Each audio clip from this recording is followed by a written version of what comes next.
E aí estamos, xa en directo con Xurxo Souto, moi boas e moitas grazas por estar aquí connosco.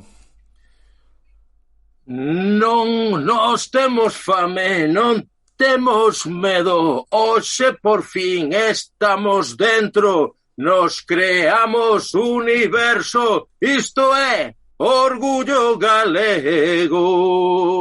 Grazas a vos. Bravo, clipa aí, por Grazas a, favor. grazas a vos por permitirme subirme con este retrouso improvisado de 3 pesetas a esta aventura maravillosa. Préstame o nome. Orgullo Galego. Maravilloso o... Bueno, este meirán de entrada e tendo connosco a Xurxo Souto, que, como dicía antes, unha persoa por todos e todas coñecido e en moitos aspectos o que se refira a defender os intereses, a defender este pobo, a defender os intereses deste país, a lingua, a música. Hai a xente no chat dicindo que bonito. E, ademais, falaba aquí antes con Xurxo que incluso se anima a darnos algunha sorpresiña. Sí, porque somos un pobo de artistas. Somos un pobo de artistas. As galegas, os galegos somos un pobo de artistas. En calquera reunión, en calquera conversa, hai que botar unha peza. Entón, aparte de botar todas as pezas que se me ocorran, Anxo, sobre a marcha, que o teu permiso, ao remate, imos facer unha estrea mundial. Un bolero. Atención, desa auga que todas e todos levamos dentro. E non adianto máis nada. E aí, Por lo tanto, quedad ata o final porque vai haber unha estrea mundial aquí nesta canle hoxe con Xurxo Souto e por iso convidar a todas as persoas a que veñan a vela, que non o perdan porque isto... Claro, que non sei onde estrear a peza. Estaba buscando onde estreo esta peza, onde a estreo, porque unha peza, sinceramente, que me presta, que me gusta, digo, claro, necesitaba un escenario, un contexto, e apareceu Orgullo Galego. Correcto. Pois aí estamos. Bueno, eso vamos a deixalo para o final. É para o final, veña. A ver, de que temos que falar aquí? De que hai que falar? Cóntame. Un pouquiño de expectación. Ti, si queres no medio arrancar con outra, nos deixamos naturalmente Xuso, pero esa vamos a deixar para o final, que a xente sí. E espere pola estrea. Pola repichoca. Correcto. Eu, para comezar, si alguén te preguntara como te definirías ti a ti mesmo, porque seguro que a xente te definiu de moitas maneiras, pero ti como te definirías a ti mesmo? Pois como un enxarmante. Unha persoa que alucina de vivir nesta parte do mundo e que procura coñecer esta parte do mundo e canto máis a coñece, máis alucina, máis comparte e máis tenta crear. Intentas crear, pois, con algo de música, con literatura, con radio, con medios de comunicación, etc. Unha persoa que ten a necesidade de dicir e compartir que vive nun país maravilloso chamado Galiza, que cuidadiño, non é o fin da terra, como dixo Stephen Morling, é o centro do mar. Correcto, iso é así. Eu te diría que moitos que estamos aquí, ademais de por outras cousas, coñecémoste por ser a voz dos diplomáticos de Monte Alto. Entón, permíteme comezar por aí, por ese punto, que ademais creo que non sei, iso dirán, os que vemos desde fora, todo o que creas para nós foi algo espectacular. Entón, vouche preguntar a ti como comezou ese proxecto e como o viviches? Como conto, resumido ou por extenso? É que é a historia da miña vida, a ver, vou intentar resumir, ainda que con matices. Nacín, criei-me na Coruña, no barrio de Monte Alto, na Rúa da Torre. Como todos os meus compañeiros, nacimos na Coruña, sentimos profundamente coruñeses, coruñentos, pero os nosos pais viñeran da aldea. E esa realidade está presente todos os días, en todas partes, menos na vida pública, nos medios de comunicación. Nunca se nos di que a xente de Vigo, que a xente da Coruña, somos xente da aldea. Parece que está como oculto. Esa fronteira, logo falamos, non? Entre o rural e o urbano, esa grande mentira que nos condiciona. Entón, claro, decidimos un día liberarnos de prexuizos e en vez de facer pop de provincias, que é o que se facía naqueles xa afastados anos 90, que era unha copia do que se facía en Madrid, que era unha copia que se facía en Londres, e o que todos os gurús do rock and roll estaban de acordo, decidimos pôr en valor as músicas que teñamos na nosa casa. Entón, por exemplo, estaba Guni, Heavy, e un grupo que chamaban Atila, e se iban nunha corte de porcos ali en Monte Alto, no medio da cidade. Claro, porque no medio das cidades hai cortes de porcos, ainda que ninguén cho conte, non? Esperaban que viñese o Martiño, mataban o porco, entraban os heavies, enchendo todo con pósters de Metallica para que lo tiraba o porco que penetraba igual. Ben, era Heavy Redondo, seguidor dos Kiss e todo isto, pero os seus pais viñeron da aldea, eran de Aranga, e prestabanlle, polo tanto, e ele tamén, a toda a música galega popular. E pousa, non me toques naquela cousa. Estaba logo Rómulo, que Rómulo era seguidor dos Chichos e dos Xunguitos, eses grupos para xente nova, calorros, que había antes de chegada de Camela. Carmen, voy a tener que emborracharme. Estaba todo o día ali coa guitarra, calorreando, precioso. Pero que pasa? Que os pais viñeran da parte de Viveiro, de Chavín. A Coruña é un resumen de toda Galicia. Entón tamén lle gustaba a música do campo da festa, a música grande, a ranchera mexicana, agua del pozo de la Virgen mexicana, para que aprendas a querer. Me gustaba eu que andaba co conto este da música folk, tocaba o clarinete, bastante mal, por certo, ata que descubrín que o meu avó, que era de Perillo, que naceu na cantidad de Perillo, fora o fundador da orquestra das orquestras. Esa orquestra que no ano 54 viaxou a América e trouxe de volta todo o esplendor da música tropical. Falo dos satélites. Así foi que empezaron papá e mamá tirando unhas pedriñas pola venta. Dicimos misturar todo iso e todo o mundo decía, é un fracaso, non sei que non vayan ningures. Home, é imposible que un grupo na Coruña que lle vaya mínimamente ben cantando en galego, porque na Coruña ninguén fala galego, todo o mundo estaba de acordo con iso. Home, foi bastante ben. Pero era así. A adecuación entre a realidade e a visión que nos impoñen da realidade. Foi bastante ben pola Coruña, cruzamos a Ponte Pasaxe e logo comezamos a coñecer toda Galiza, grazas a ter un grupo musical. Pasamos moitas aventuras que serían longas de agora de sport, pero máis importante que comezamos a coñecer grupos parecidos a nós, por todo o país. Por exemplo, en Vimianzo estaban os impresentables de Vimianzo, en Chantada estaban os rastreros, en Lourenzá, en Vilanova, estaban os Escornabois, o Queimán do Río Tea. Digamos que nos anos, decíamos así de que la forma, nos anos 60 chegou a aldea a televisión, nos anos 80 chegaron os electrodomésticos, nos 90 chegaron as guitarras eléctricas. Entón foi toda unha eclosión de rock de aldea. E pasou algo extraordinario. Fixemos un congreso para pornos nos a nosa propia etiqueta. Antes de que a prensa, que estaba un pouco desconcertada, non entendía nada, e falaba de cousas terribles, como especialmente feas, como agro-rock e cousas así, en fin, de moi pouca imaginación. Convidados polos rastros de Chantada, xuntámonos na aldea de Viana, e no ano 94, puxémonos a nosa propia etiqueta. Bravú, que como sabes é o cheiro da carne do monte sin castrar. Creo que queremos facer música do noso tempo, pero co cheiro de onde somos. Creo que foi por primeira vez, e o digo así con todo orgullo, que naceu un proxecto cultural colectivo non na Universidade en Santiago, nunha asamblea de traballadores en Vigo ou non nun café literario da Coruña. Naceu na aldea e foi maravilloso.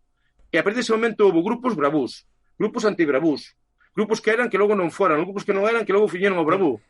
Claro. Disculpa, Xurxo, que é ser antibravú? Quer decir, eran xente que dicía que non lle gustaba o bravú. Como decir, a min non me gusta, pois non sei, realmente gustame todo, pero algún estilo, pois non sei, non me gusta The Cure, non me gusta, odia The Cure. Sinto, xa sei que están aí todos, é maravilloso, bueno, pois non me gusta, que pasa? Agora empecemos os insultos.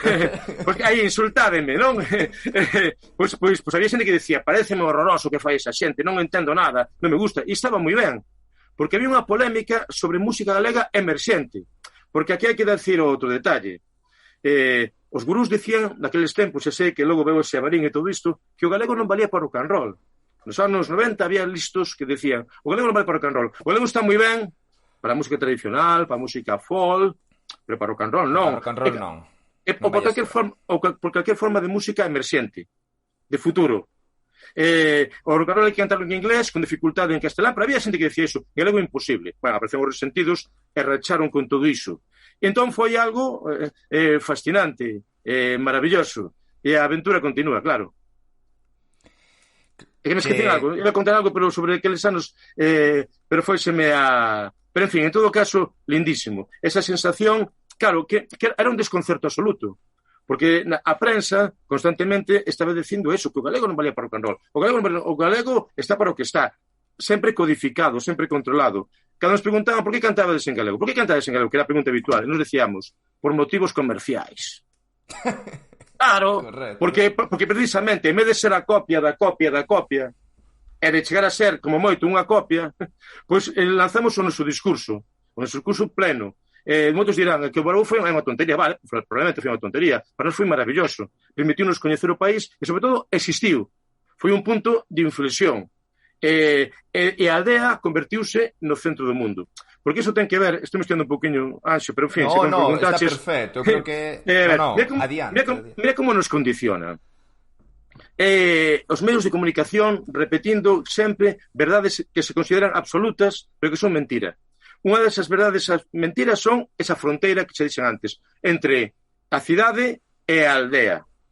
E como a aldea está tan deprimida e tan marxinada, agora xa non se pode dicir aldea. É unha palabra tabú. Antes as palabras tabús era falar de sexo ou blasfemar. Non, agora hai que decir o rural. O rural. É lamentable, porque o rural é un termo científico, xeográfico, sociolingüístico, que queiras, non? Pero non coñezo ninguén que me diga eu son do urbano. Entón, esa fronteira entre o rural e o urbano funciona a plenitude. Ata para falar do PP. Non? Porque cando se fala do Partido Popular, falase dos do Birrete e dos da Boina. E tú, ai que ben, que análise tan a caída. Entón, claro, como sempre, non é un análise inocente, non? Está sostendo unha cosmovisión. Esa fronteira entre o rural e a cidade. A cidade que é o dinamismo. A aldea que é a tranquilidade, o bucólico. A cidade que é o futuro, o movimento. A aldea é o pasado que se vai. A cidade que é o castelán. A aldea que é o galego. Unha forma de golpearnos dunha forma dende abaixo. E é mentira, porque o que son da Coruña, o problema, na Coruña todos somos da aldea. Todas as nosas familias veñen das aldeas. Podes facer un mapa do país polos barrios da Coruña. Pola zona dos Castros, moitísima xente veu da banda de Lugo de Friol. Nos Mallos, xente da zona de Valdeorras a Eito. A Costa da Morte está na Agra do Orzán. Aquí o drama que teñamos nós, claro, xa son puril, neno, xa teño 55 anos, é que eran no verán o neno que non tiña aldea. No verán todos tiñamos aldea, claro, e o que non tiña aldea era pobriño que non ten aldea. En vez de poñer eso en valor, que é o que decía Otero Pedrallo, ese Galiza, ese país xardín, con cidades que teñan servicios e que vivamos na calidade de vida da aldea, non córtasenos. E os que viñemos da aldea perdemos todo ese patrimonio e convertímonos en rapaces e rapazas de segunda que adoran as élites locais. O rapaciño, agora os Deportivo está pasando unha crise e están pasando mal en Vigo porque, claro, non poden xogar o derbi. E iso é durísimo. Tranquilos e tranquilas que ascenderemos. Vale, pois o rapaciño que... claro, o rapaciño que está berrando en Riazor, Vigo no, é cuspidiño a rapaciña que está berrando en Balaídos, puta Coruña. É igual, é a mesma xente. Os seus pais viñeron da aldea para traballar os seus avós na beira do mar. Unha rapaza do Calvario e un rapaz de Labañou son iguais. O que pasa é que na Coruña non sabemos onde queda o Calvario, onde queda Teis, onde queda o Berbés, onde queda Coruxo. E en Vigo non saben onde quedan os Mallos, onde queda Labañou, onde queda Monte Alto. Como pode ser que as relacións entre as dúas cidades máis importantes en número de habitantes de Galiza non existan, ou estean supeditadas a 4 rapaces que toman 4 caretos o día de fútbol? Por que? Porque hai un interés, é o localismo, en adorar as élites, e hai un interés na incomunicación. Esa comunicación chámase a P9 e as peaxes que temos que pagar. Como pode ser que a arteria económica, a gran estrada do país, que nos ten que artellar como país, sexa un negocio privado? Porque dentro deste Estado queda moi ben que esteamos na posición de periferia e que sexamos un negocio para outros. En fin, estamos falando dos diplomáticos, non? Esa era a cuestión, derivou un pouquiño. Logo retomamos isto último. Foi iso, foi sair á rúa e dicir, o mundo que me contan non se corresponde, que me contan na escola, na televisión. Eu vivo na Coruña, os meus pais son da aldea, vivo nun espazo, vivo nun barrio que é puro mar, o océano, a torre. Ninguén me fala do mar na cidade, non, parece que o mar non existe, ninguén me conta a miña realidade. Pois quero rachar con iso e coñecer o meu país, e para iso teño unha compañía que son os meus amigos, meus compañeros, unhas guitarras eléctricas, o acordeón, e todos os camiños de Galiza. Que logo retomamos a parte esta do localismo, se che parece, que Sí. o que é o proxecto dos diplomáticos, vos pensabades que ibas a ser un proxecto de tanta permanencia? Porque non é que fose permanente no tempo que durou, ou dura moito tempo, sino que ademais é recordado, quero dicir, non algo se esvaera. A ver, evidentemente non, porque evidentemente non estamos planificando, imos isto facer aquí para que se para que se ven de nós cando pasan 20 anos, pero sí que sabíamos que vivíamos nun momento de transformación do país, de emerxencia absoluta, de que estaba levedando. Por qué? Porque se acababan de crear uns medios de comunicación públicas, a radio e a televisión galega, que foran creados para a promoción da cultura galega. Eu tive a sorte, grazas a agora un gran amigo, unha casualidade, de comezar a colaborar coa Radio Galega, Carlos Blanco. Fun ali para falarlle da música galaico-tropical. Naqueles tempos xa andaba falando destas cousas, colaboraba con uns rapaces que empezaban daquela que chamaban Chévere, xa choveu, que bonita era Nevermore, non? Entón empecé a colaborar con él na radio, entón, aquel momento, a radio e a televisión era puro dinamismo. Xa sei que os tempos agora non son así, pero a radio e a televisión como instrumento transformador é algo fascinante. E cando haxa un cambio na dirección, co poder dos traballadores e das traballadoras que agora saúdo, venres a venres e se venres negros, volverá a surdir. Entón, claro, empecé ali a colaborar e díxenlle, Carlos, tamén estaba Amelia García, Mari Pereira, gustaría facer unha radionovela. Como unha radionovela? Sí. Nun barco mercante, as historias do mar sempre, o superheroe, mercante non, conxelador, o superheroe non é o capitán, é o frigorista que ten que manter o peixe en perfecto estado de congelación. Te imaginas de pescar nas Malvinas ou pescar no Océano Índico é que se pudra o peixe. Entón fixemos, e dixemos, pues facémola. Tivo o pequeno éxito, chamamos frigoristas, e dixemos, agora foi falta unha banda sonora. Claro, ali na Radio Galega estaba Pablo Barreiro, había un estudo, por que non podo gravar a banda sonora con meus amigos? Entón, avisei un grupo de amigos que temos por aí, a Rómulo, que tocaba comigo no grupo folk Belida, a Guni, o Heavy, a Afonso Morán e o seu irmán, e gravamos aquela canción como banda sonora. Non chasquero, rabizas do teu navale, non chasquero, que me poden facer male. E vamos en cassette. E pasou algo extraordinario. Ese casé, nos non éramos para nada conscientes, empezaron a facer copias e por aqueles pubs épicos e míticos de Santiago, a Casa das Crechas, en fin, o Curruncho, o Tarasca, empezaron a copialo, a canción duraba 6 minutos. E houve momentos en que poñían a canción en bucle.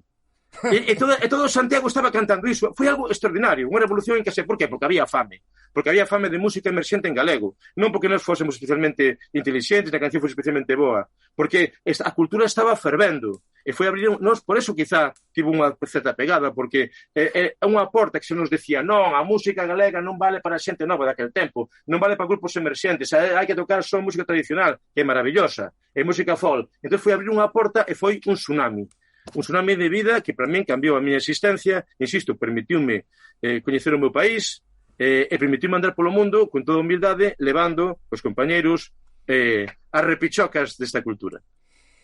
Se eu che preguntara, terás miles, pero se che preguntara si algunha anécdota especial que che pasara cando ibas por aí cos diplomáticos? Vou a contar, porque estes días efectivamente hai moitas, pero quero centrarme nista, porque tuve un reencontro. Aparte, hai pouco tempo estive por ali. Fomos tocar o barco de Valdeorras. Claro, dende a Coruña, o barco de Valdeorras, hai case 30 anos, era unha distancia importante. Por suposto, nunca fora a Valdeorras. Un lado do mapa, mira, aquí está a Coruña e aquí está Valdeorras. Aí está. Chegamos, un sitio precioso. Claro, xa gracias á música estamos felices. Podéramos ir a Valdeorras e coñecela. A carón do Sil, no Malecón, un sitio moi lindo, todo moi ben, fomos as provas de son, imos tomar un vaso, poden ser 2, chega o momento da actuación e dio batería as palabras máxicas. 1, 2, 3, 4, dalle! E daquela, moito máis forte que o boureo dos amplificadores, escoitouse un sonido emerxente en que el chendo que decía, auga, sí, música non, auga sí, música. Eran as señoras con as cazolas que non tiñan auga e queixábanse como tiña que facer, reventando un acto do Concello. Augas, augas, sí, música. E non salides feitiños, pois sabes o que chegar a un sitio e non poder tocar. Señores que vimos da Coruña, elas en arriba do palco, augas, sí, xamos desfeitos. Entón, abriuse un rego no medio delas e apareceu el, Graciano, o punky do barco. Cresta punky, chupa de coiro, teto cravos chantados cá arriba e levaba unha guitarra eléctrica como Indio Jerónimo nas películas. Sobe o escenario e di: tranquilos, nenos, mañá vou a misa de 12 berro, auga sí, misa non, auga sí, misa non. Tocamos, pero quedamos bastante aliviados. Logo fomos con Graciano, tomamos un vaso, poden ser 2, e finalmente, claro, non se deu erguido e non pudo cumprir a súa promesa. Pero dende aquela creouse un vencello especial con Valdeorras. E este agosto non anterior fun ali a Valdeorras e reencontréme con Graciano 30 anos despois. E foi maravilloso. Como decía Matraca Perversa, a nosa historia facémola nós. Claro, e grazas á música e grazas á nosa creatividade deixamos de ser espectadores e espectadoras e convertémonos en protagonistas da nosa vida e do noso mundo. Señora, non hai cousa máis bonita que ter un conxunto musical. E somos un pobo de artistas para compartir tanta maravilla. Correcto. E é certo que moita xente foi collendo a luva, que por grupos novos e por música nova en galego non quede, que nós ainda tivemos aquí un directo falando diso precisamente e había un montón de perfis super interesantes. Tamén algún día lles preguntaremos dentro de anos cales son as súas mellores anécdotas. É que perdón, claro, que o que acabas de decir é realmente o máis subversivo, o máis grande, o máis fermoso. Claro, hai esa visión noutros lugares do Estado de Galiza, o país onde sempre gaña o Partido Popular, sociedade conservadora, etc. Esa xente existe, non digo que non, evidentemente, e se reflete no voto, pero nós habitamos outra Galiza, outro país, esa Galiza que dixo nunca máis, que conseguiu lanzar esa mensaxe de dignidade e natureza para toda Europa, e en clave de creatividade, de vida. Depois, se queres, falamos de nunca máis. E diante do que se espera de nós, que somos periferia da periferia, constantemente esa cultura é creativa, é poderosa, é absolutamente diversa. É o que decía Luis Xoane, non? Queremos facer feliz o mundo coa riqueza da nosa diversidade. E iso é pura subversión, porque, efectivamente, non hai medios fora Orgullo Galego, non hai medios públicos que promocionen esa música, todo esas músicas.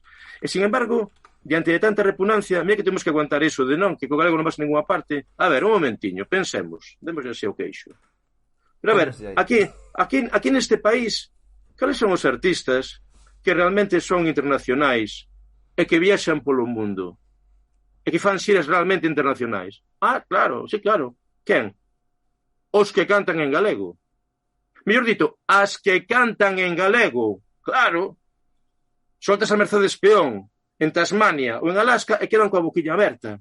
Porque ten un proxecto absolutamente distinto, maravilloso e compartir. E cando digo Mercedes Peón, digo Guadi Galego, digo Uxía, digo Sés, digo as Tanxogueiras. É algo espectacular. Ese é o noso principal patrimonio. E, sin embargo, négasenos constantemente. E aquí quero dicir unha cousa importante. Bueno, espero que o máis fose interesante. Nos seus tempos, xa o dixen, dicíanos que o galego non valía para rock and roll. Había gurús que dicía iso. Logo chegou, claro, toda o que me dicía María Yáñez. Pero se o nome non pasa a cabeza que eu medrei escuitando Xaverín Club. E para min o galego é rock and roll. Pero na miña época non. Pero agora os tempos son moito peores. Porque agora, dinnos, dende a administración, que o galego non vale para as matemáticas. Ao que chegamos. É dicir, temos unha administración radicalmente galeguicida. Todas as conquistas que se fixeron, mesmo en pleno franquismo, son castradas pola propia administración. Outro día coincidín con Fran Alonso de Xerais e falamos do primeiro libro de edición Xerais, nos anos 70. Sabes cal foi o primeiro libro que publicou Xerais? Unha pregunta retórica. Matemáticas 1. Colectivo Bacaloura. Hai casi 40 anos xa se explicaba as matemáticas en galego e agora veñen estes listos a dicinos que o galego é unha lingua de segunda. Porque o PP ten un proxecto para a lingua galega. E digo polos feitos. É dicir, as votantes e os votantes do PP e os dirigentes queren o galego. Por suposto que queren moito o galego. Hai moita xente que son galegofalantes, de acordo? Pero sempre que sexa unha lingua familiar, unha lingua popular, unha lingua para festas gastronómicas, pero nunca nun rexistro culto, porque para a lingua culta xa está o castelán. E iso é realmente terrible. Afortunadamente, somos moitas e moitos os que seguimos con o soboureo por outro camiño. Pois sí, que precisamente unha das grandes iniciativas que houve no seu momento para achegar outros rexistros do galego a unha parte da poboación foi unha pola que moitos e moitas de nós, cando éramos pequenos, coñecimos aos diplomáticos, que foi o Xabarín. Decir, claro, aí... pero, a ver, ese é un gran exemplo, o Xabarín. A televisión galega, aquela lei de creación da compañía da Radio Televisión Galega, logo houve unha reforma da lei, pero o espírito era o mesmo. Decía no seu artigo primeiro, a radio e a televisión pública galegas son creadas para a promoción da lingua e da cultura galega. E cando xa levaba bastantes anos, fixeron algo tan obvio como gravar unha serie de videoclips en galego. Non parece que sexa unha idea moi original. Era algo obvio. E fixeron, e que foi? Foi un boom xeracional. O que distín? Houve toda unha xeración que leva esa música para sempre na súa impronta. Xente, persoas que o mellor non na súa familia non eran galegofalantes, pois siguen cantando estou na lavadora, sacaime pronto de aquí. É que somos un pouco de artistas, e cando nos dan unha mínima oportunidade, provócase un auténtico fogonazo, un auténtico boom de vida. Sí. Vemos a diversidade da música galega contemporánea, a pesar da falta de apoio absoluto. Tamén está sendo unha lección para estes grandes medios, que saben que a pesar deles a música existe, a diversidade existe. Correcto. Cando haxe un mínimo apoio, virá outro fogonazo tipo Xabarín, en fin, e seguiremos facendo máis feliz o mundo coa riqueza da nosa diversidade. Que aí vos tiñades polo menos 2 cancións, non? No Xabarín, o do Futbolín, obviamente, o sea, esa a máis grande de Alexandre de Fisterra e tamén xa ven o Xabarín, que tamén... No, é un mentiño. En primeiro lugar, gracias por quitar este tema, a maravilla de coñecer a Alexandre de Fisterra, que era como un auténtico dandy, era como unha mistura entre Corto Maltés e Valle Inclán. E cando souben del, ele acababa de volver de México. Sabes que estivo unha etapa moi grande da súa vida como exiliado en México, onde creou a colección Finisterre, publicando grandes poetas como León Felipe, poña este libro ha superado la censura franquista. Chegara de México, souben del, fun a Madrid, con Teruca, con Sofía de Labañou, con a miña compañera, coñecelo. Recorda esa película que era El Día de la Bestia? El Día de la Bestia.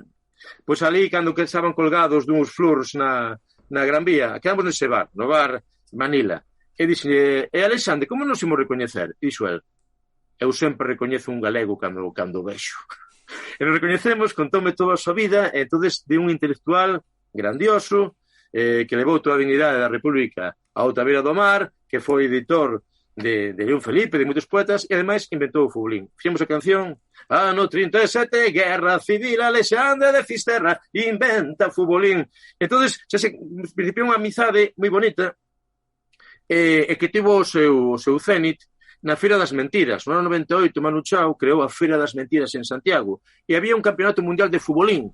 E chamamos a Alexandre de Fisterra para que entregase o premio aos vencedores. E vai o señor, o Alexandre, que xa tiña casi 80 anos, dixo que ele quería entrar bailando unha muñeira. E se, pero por que unha muñeira? Dixo, así como os vascos bailan un aurrescu, eu quero bailar unha muñeira. E, efectivamente, entrou bailando unha muñeira con unha dignidade absoluta, pero claro, cando rematou estaba un poquinho canso e arfaba, así. Entón, dixe, señor Alexandre de Fisterra, digan unhas palabras de remate. E vai ele dixo, de remate, que continúe! Buah! Correcto. Puro vitalismo. E logo, si, fixemos aquela canción que nos dixera Suso Iglesias, o director do Xabarín, que hai que decir que o Xabarín non vende unha casualidade. Suso Iglesias, o creador do Xabarín, foi o que creou aquela revista atlántica, La Naval, na Coruña, que foi onde empezou a escribir Lois Pereiro, por exemplo, onde se deu a coñecer Radio Océano, que sei que isto queda moi atrás, pero é importante estas referencias. E antes foi o único músico galego que tocou con o Zeca Afonso, Xosé Afonso.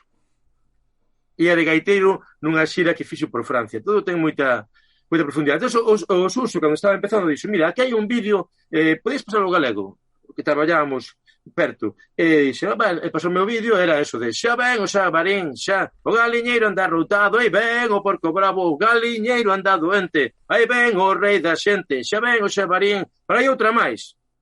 Da que estou máis orgulloso, porque non canto eu. Chan, chan, canta Mercedes Peón, mariñeiriño do mare. Eso foi, esa deusa. Sí. Eu nacín en Oberbés, eu nacín en a Ribeira. Facer ese cántico desa Galiza que se estende por todos os mares do mundo, que está no centro do mar, dos océanos, na voz de Mercedes Peón, eso foi máis parecido á felicidade. Pois... non me acordaba eu precisamente desta terceira que comentas. Eu acordábame das dúas. Pois... Podo tocar unha peza? Adiante, casi saudamos tamén a Clan Kirfet, que nos fixo unha raid. Moitísimas grazas, chegas no momento exacto. Pois mira, o que eu decía, non é nada máis bonito que ter un conxunto musical. Por qué? Porque te permite coñecer Galiza toda. E entón, grazas aos diplomáticos de Monte Alto, sobe unha versión galega de Robin Hood. Xa, Robin Hood, o que lle roubaba aos ricos para darlle aos pobres. Pero a versión galega, que non coñecía, e moita xente non coñece, é Tomás das Quingostas, que vivía na Pena de Namán, na rede de Portugal. Naquela época, século XIX, había un filósofo alemán chamado Carlos, famoso filósofo alemán, este contanxo. Sí, sí. Carlos Marx. Marx, correcto. Que escribiu un libro bastante gordocho, interesante, chamado O Capital. E este outro non se coñecían, pero foi quen de resumir o libro en dúas frases. O pobre non ten, o rico non dá. Non dá. O pobre non ten, tens que dicir o rico non dá. O pobre non ten, o rico non dá. Pero con máis vehemencia. O pobre non ten, o rico non dá. O pobre non ten, o rico non dá. O pobre non ten, o rico non dá. Quen queira sentar praza, veña pena de Namán, 7 pesos de entrada e un trabuco na man. Era Tomás das Quingostas, un home moito bonito, que repartía entre os pobres o que lle roubaba aos ricos. A raña de Portugal reclamou a súa cabeza, se foron quen de prendelo, nunca morra era a súa lenda. Quen queira sentar praza, veña pena de Namán, 7 pesos ten de entrada e un trabuco na man.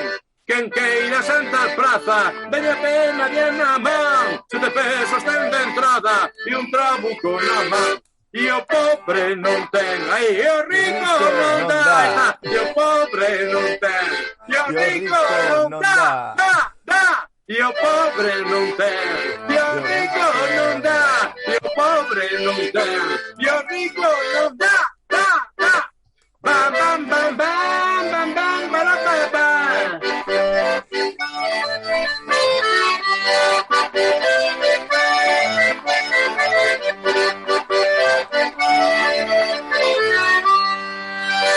Tomás das Quingostas. A canción segue, pero non é cuestión. Non é cuestión de botarla aquí enteira, non? Historia do Twitch galego, Eu pido a xente que nos está seguindo que cada vez son máis aquí en directo, que compartan isto, saquen clips, porque isto non se fixo nunca no Twitch en galego, que está facendo Xurxo. A modo, eu creo que sí, que se está feito algunha vez. Pero unha peza en directo así, non. O sea, eso... Vale. Pois, pero esa historia de chegar aí a esa parte do país, a zona de Muiños, a zona que normalmente coñecemos como Xerés ou Xurés, pero non é o Xurés, ten outra serra, o Quinxo, coñecer esa historia tan potente. O Tomás das Quingostas, que llevaba aos ricos para darlle aos pobres, que a quen lle roubaba? Aos ricos, os cregos, os curas. A primeira vez roubaba con moita limpeza, que ben roubadiño que dei. Pois se tiña que volver por algún motivo, entón cortaba a orella a víctima, en sinal do traballo feito. Entón, o clego de Grou díxolle unha vez, viuse recunchado e díxolle: Tomás, os cartos velaí os tes, a orella xa me cortou limpamente. Abriu unha valla, e tanta desfeita, e xa remato, montou por aqueles souteiros que a propia raíña de Portugal mandou que o prendese. que o matasen, que lle cortasen a cabeza e que lle levasen a cabeza como símbolo de que realmente estaba morto. E depois de múltiples aventuras, foron quen, cunha traizón, que senón non o collían, foron quen de prendelo, matárono, cortaronlle a cabeza e levaronlle a cabeza a Rainha de Portugal. E cando a Rainha de Portugal viu a cabeza de Tomás das Quingostas, dixo, botou un salouco e dixo, ai, e soubera que era tan bonito, non o mandaba matar. E de por enriba... É un país maravilloso, como todos, pero o problema é que deste país só nos cortan unha parte moi pequena. E esa é a maior revolución, a rebeldía. Coñecer o país, como decía María, persoa a persoa, face a face. Correcto. Non, tes toda a razón e esa forza e ese espírito hai que trasladar tamén a toda a xente que atopemos e toda a xente que está hoxe connosco.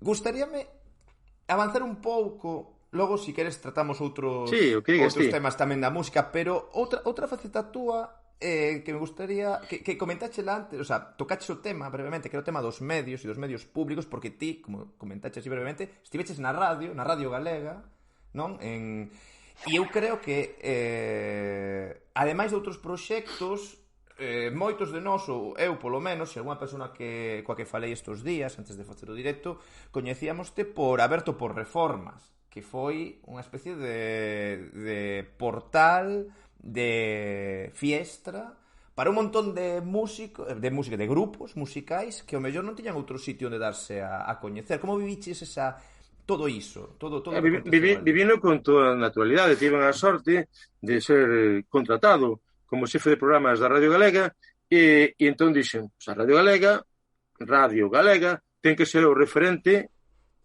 central da música galega, e que foi creada para iso.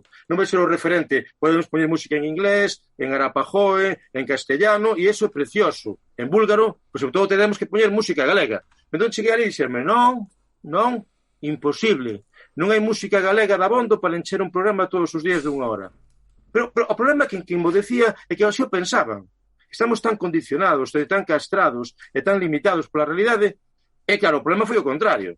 Que había demasiado, que chegaba por todas partes, e sobre todo esa selva diversa da música galega, de todo tipo de estilos, de todo tipo de propostas, de visións, e logo esa descoberta desa gran fraternidade dos músicos. Nos meus tempos falábase das tribus urbanas, e que aquí non, é todo creatividade. Unha persona que fai jazz, pois o mellor pode meterse na música tradicional, no rap, etc. Entón era felicidade, era pura vida. E era pura novidade, con esa naturalidade que diste, tocar en directo, todo o mundo tocaba en directo, todo o mundo... A pregunta é, por qué? Por que agora non hai un programa que, polo menos, nas 24 horas de programación, que se poden encher cos novidades da música galega? É que non o entendo. Sí que o entendo.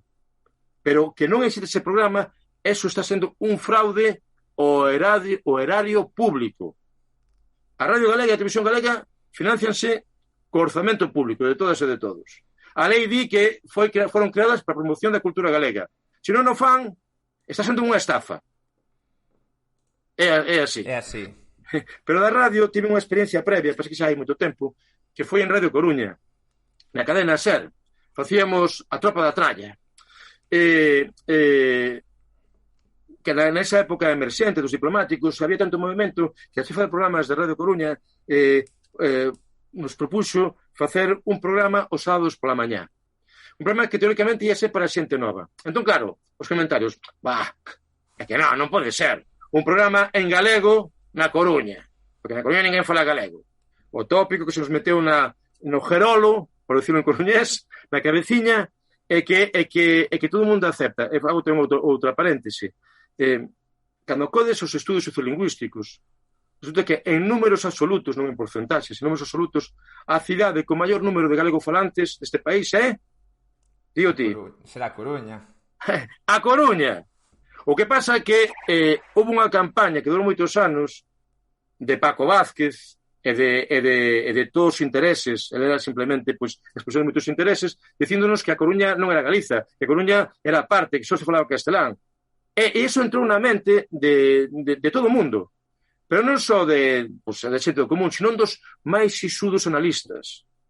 E cando me din, non, é que na Coruña ninguén fala galego. Eu falo galego. Xa, e siguen insistindo. Claro, digo, na Coruña ninguén fala galego porque os que vides de fora, conforme chegades a Coruña, empezas a falar castelán. Sí. E iso pasa moito. Pero, en fin, aí quedan máis calados. Pero o tema era, entón, dicía, non, un programa que se faga en galego na Coruña, na SER, na radio pública, vale, pero nunha emisora privada, se vai ser un fracaso. Foi un pequeno éxito. Ou foi un gran éxito, estuvimos 10 anos.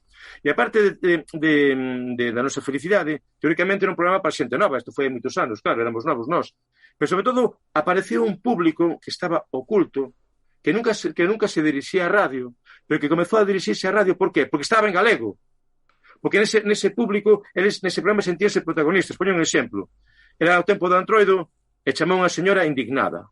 E dixo, porque aí cantouse unha canción e díxose que era do Moucheiro de Bioño. E esa canción non é do Moucheiro de Bioño, é do Querelé da Silva, o meu home. Que o problema é que eu non sabía quen era o Moucheiro de Bioño ni o Querelé da Silva. Non sabía nada. Non sabía de todo o esplendor, por exemplo, antroideiro que ten esta cidade. Por qué? Porque ninguén cho conta. Non sabía nin siquiera, que tamén foi outra pequena revolución, como se chaman os nomes das pedras que rodean a Torre de Hércules. A Torre de Hércules, todos fomos a Torre de Hércules. Todos subistes ao alto da Torre de Hércules. Ben, nós dende os terrícolas vemos auga. O mariñeiro está vendo o Carpancho, os Abarracidos, as Tousas de Leste, as Tousas de Vendaval. Cada naco de auga ten nome. Isto deberíamos ter aprendido na escola, ninguén nos lo contou. Nada. Porque cada pedra, a Torre de Hércules, cada estatua, todo está codificado, un monumento manial, pero que cada pedra ten nome. Dende Santo Amaro, o Gancho, o Grelle, os Macallás, a Redonda, a Longuiña, o Coído, o Morro Baixo, a Furna do Herminio, o Ollo, a Perdiz, o Xogadoiro, o Gueibouteiro, os Coitelos de Terra, os Coitelos de Mar, o Xanrei, o Boi, a Vaca, o Becerro e o Becerriño. Todo eso está na Coruña. Pero un momentiño, está na Torre de Hércules. Pero, por que se nos oculta? Falamos dun monumento da humanidade. Por que se nos nega a eufonía deses nomes? Por qué? E hai unha realidade que temos que compartir. Que ocorre? Que, afortunadamente, a xente nova, sobre todo a xente nova da cidade, reivindica todo isto. Facemos decote bastantes percursos por ali e é absolutamente maravilloso. Ver como estamos facendo esa viaxe cara ao espazo interior, que é a nosa propia cidade. Estou moi vehemente, xa ves? Sí, pero... É tal que así. Eu que... Antes, colléndoche un pouco a luva, as cousas que dicías antes, ti antes dicías que como non hai un programa na Radio Galega, como por exemplo que fora aberto por Reformas, quero dicir, non o hai porque... Quero dicir, ese programa foi liquidado no seu momento, o que teño entendido. A ver, volvo a dicir o mesmo. A Radio Galega e a Televisión Galega foron creadas para a promoción da cultura galega e da lingua galega. Pero a radio e a televisión galega non son hoxe en día nin a radio nin a televisión dos galegos e das galegas, son a radio e a televisión do presidente Feijóo. Correcto. Son os que gobernan e marcan o seu estilo.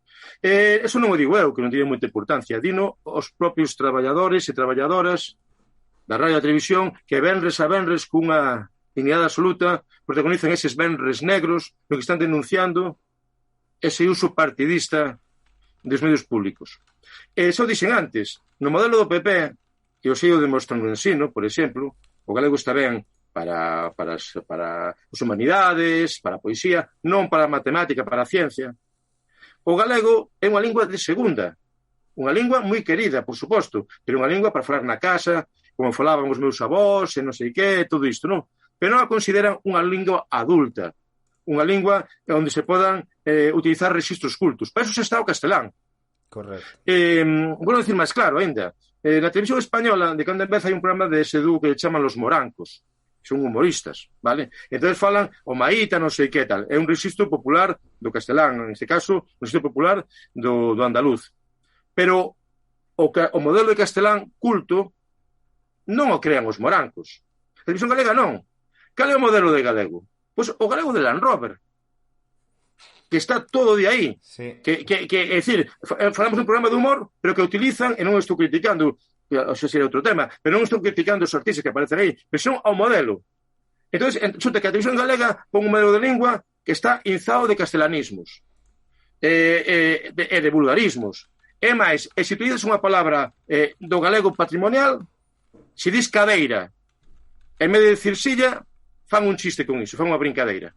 O sea, estamos utilizando a televisión pública non para normalizar e reivindicar un galego culto, senón para promover ese galego cada vez máis castelanizado, cada vez máis dependente do que será. Pero está ben comentar as cousas con que iso que acontece.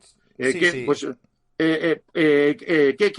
ocorre? Ten que haber un cambio na dirección, ten que haber un cambio político, e entón, cando a televisión galega por suposto, non hai programas para xente maior, moi poucos programas para xente nova, non hai contidos de verdade, porque aí non se trata de isto é un medio moi importante, que é Orgullo Galego. Non se trata de que temos que ver, temos que cantar, temos que escutar porque está en galego. Non. Temos que escutar este programa porque ten os mellores contidos. Temos que ler esta novela porque é mellor. Porque somos grandísimos artistas. E porque temos capacidade de crear cultura de élite. Ese é o camiño. Que ocorre? Como damos tanto tempo nesta dinámica, pois imos acostumándonos. Pero non. Hai que revirarse, revolverse.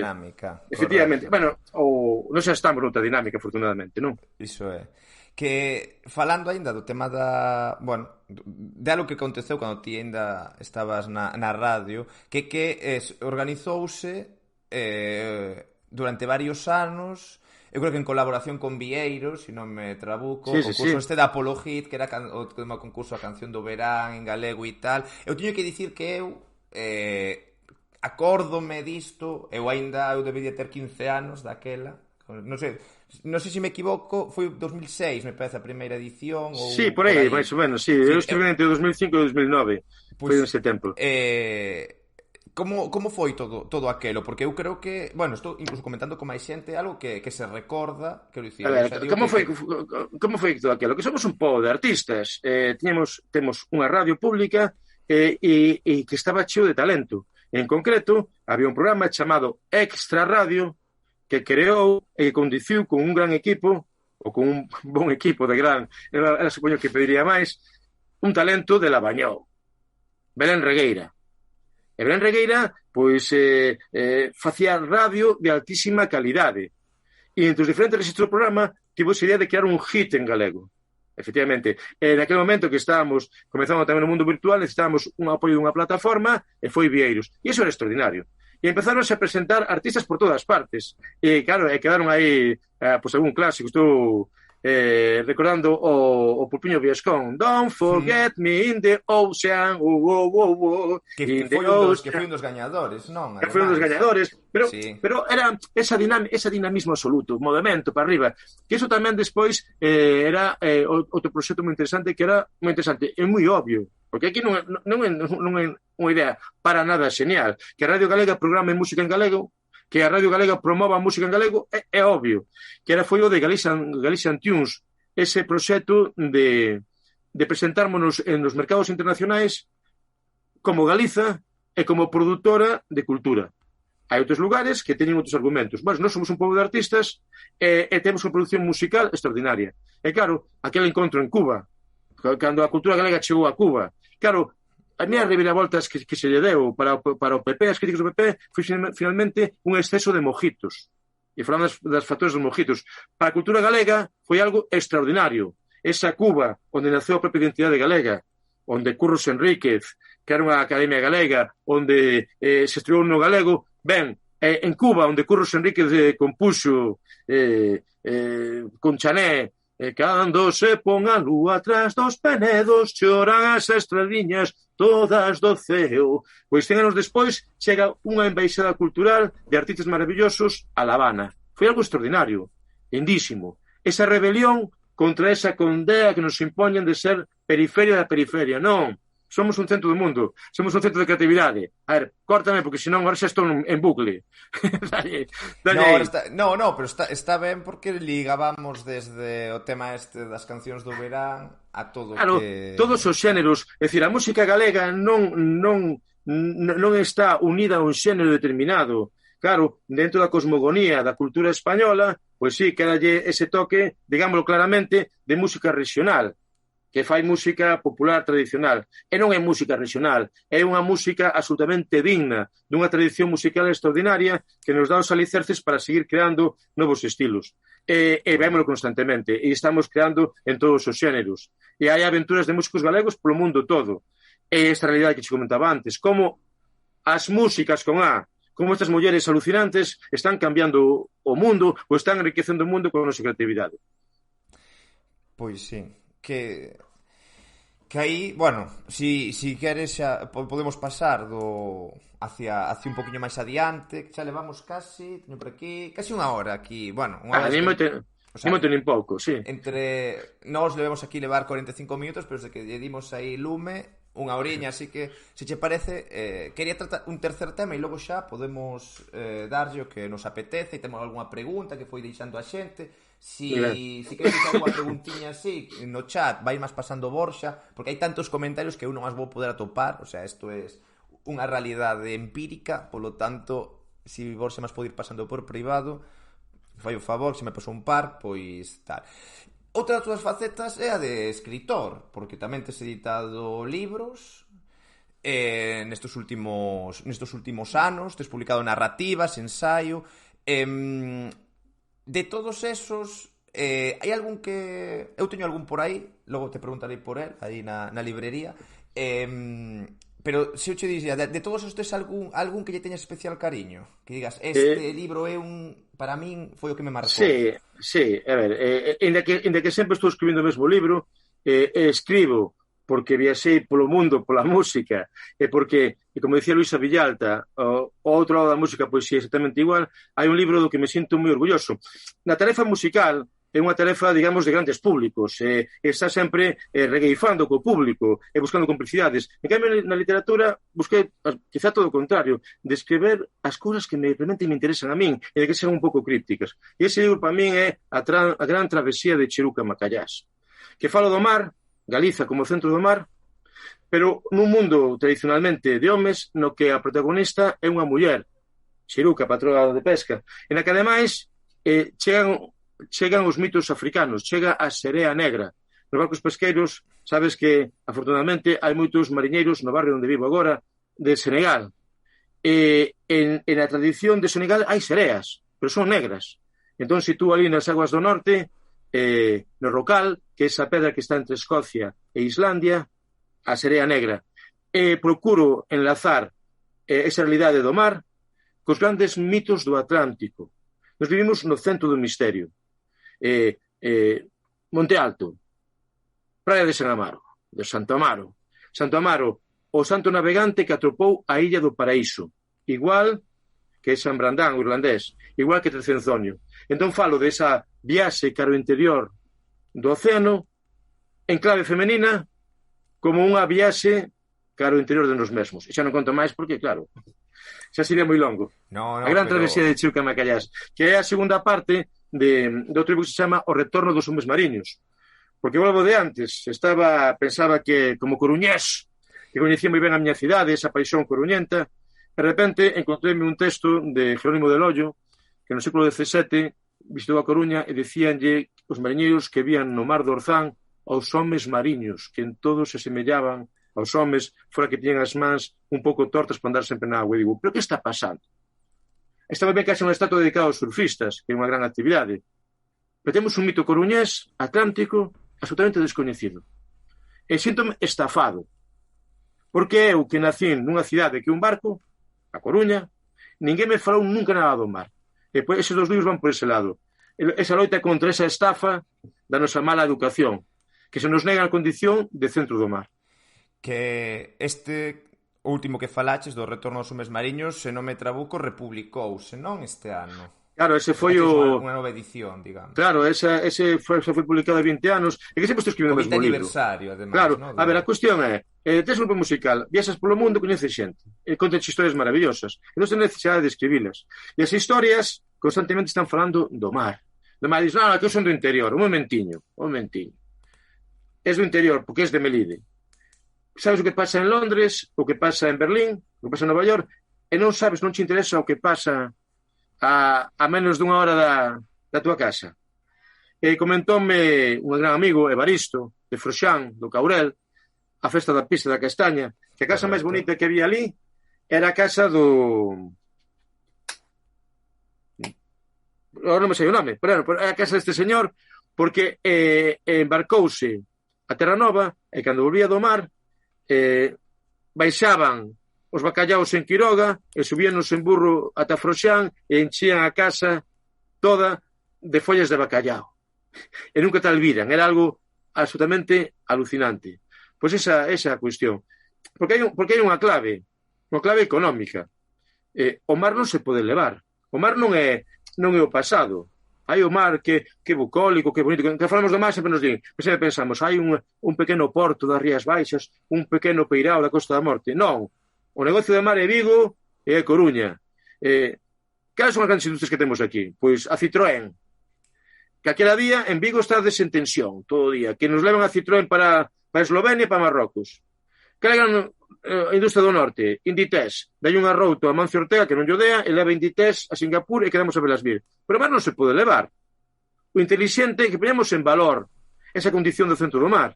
Debería haber unha vicepresidencia da Xunta, unha vicepresidencia do mar. E dice, é que non hai ninguna autonomía. Claro, porque Galiza é diferente. Estamos no centro do mar. E sabémoslo ben. Porque cada pouco espétase contra nós un petroleiro. Ben, pois, que non só levemos as mareas negras, que levemos tamén a parte positiva, convertémonos nesa gran estación atlántica, como di Bamonde, nesa Holanda, e os peiraos en Rotterdam miden 80 kilómetros. Vigo e Coruña son a mesma cidade dentro dos ollos do mar. Quen vai lle dá a un barco que cruza o Atlántico facer gasolina en Vigo que facer na Coruña? Vai ser, frente a iso, o localismo. Un porto exterior na Coruña e outro porto exterior en Ferrol, que está a 15 millas náuticas, que non é nada. Poñamos en valor iso que somos. Correcto. Falando disto, esa vez lanzo sobre Coruña, nosa experiencia coruñenta. Coruña, que bonita. Yo soy de la tierra de la cascarilla, yo soy de Coruña Ben, é preciosa Coruña, maravillosa. É unha cidade punky, salvaxe. No noso planeta Terra, cando os rapaces queren ver efectos especiais, van aquí, a internet, ou van ao cinema. Aquí non. Na Coruña asomámonos a ventá. Un recordo dun coruñés calquera, por exemplo, Xuxo Souto, 55 anos, que era, cando tiña 10 anos, vin chover do ceo auga negra. Sabes de que estou falando, Anxo? Non. Estás falando, non sei, como estás falando do mar Egeo? Non. Antes foi o Urquiola. Un petroleiro que entrou, rebuñou un pouquiño, e estaba baixando marea, mandáronos sair, incendiouse, e caían do ceo pingas de auga negra. Pensábamos que xa non podíamos ver nada máis alucinante, que te o dixeches. O capitán Estravidis colleu mar a curva da torre e espetou o marexeo contra os coitelos. E esa vez vimos arder o mar. E aquí teño que recoñecer, non hai nada máis contra a natura que o mar ardendo.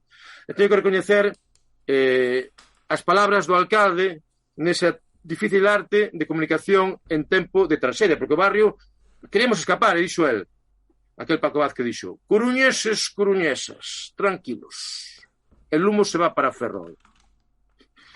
Alá eles. Pensábamos que non podíamos ver nada máis extraordinario en A Coruña. Unha montaña de basura, unha montaña de merda caeu en riba do océano, vertedoiro de bens, e levou a vida dunha persoa. Ese que foi un efecto especial, superou o cine, porque tiña unha dimensión odorífera. Xa andábamos con máscaras daquela. En Ferrol, a plataforma máis grande do planeta Terra, petrolífera, o Enterprise, decidiu soltar amarras e aparcou en doble fila en riba da Ponte das Pías. Xa lle chamaban o Interpías. E logo chegou o Prestige, que foi a morte do mar. En todas as literaturas, o mar é sinónimo do máis alado, alén, do inconmensurable. Non. Nos comprobamos como a incompetencia dos seres humanos, neste caso, como a incompetencia do goberno de Madrid, convertiu un accidente nunha morte do mar. Pero tamén vimos, e é moi importante dicir isto, que diante da morte dun océano só había un antídoto, as persoas. A humildade infinita das persoas apañando o chapapote na ribeira e dicindo na rúa nunca máis. Como decía Suso de Toro, trátase de transformar o chapapote en ouro. Eu estive na manifestación de nunca máis, por suposto, con todas as galegas, na de Madrid, aquel maior oreja que decía, cuidado con nunca máis, porque eso tiene mucho que ver con la cale borroca. E foi cando comentou este Evaristo Mosquera que dixo, non, eu intentei tirar unha pedra na Ferrol, pero non me sai. E o que me sai é facer música, facer teatro. Nunca máis foi a descoberta aquelas performances de toda unha cultura para o resto do Estado. Os galegos e as galegas, pura creatividade. E chegamos a Bruxelas, e esa manifestación que xa non aparece na prensa aquí, dende Galiza convocamos a toda Europa. Ali había xente de Escocia, de Italia, cunha mensaxe clara. A dignidade das persoas principia pola dignidade da natureza. E onde saliu? da hiperperiferia para eles, do país do centro do mar, que somos nós. Por iso digo que está esa Galiza oficial, pero está outra Galiza na que vivimos nós, absolutamente creativa, maravillosa, cun proxecto de natureza que era o futuro que soubo decir nunca máis. Wow, estou emocionado, isto é orgullo galego, dades unha inxección de vida importante. Inxección de vida que nos das ti con todas estas historias e esa enerxía que viña desas fíos, non? Dos libros, neste caso dos retornos aos mariños e todas estas, bueno, esas historias, non? Que ti como músico, tamén como persoa achegada ao mar, nos vas contando.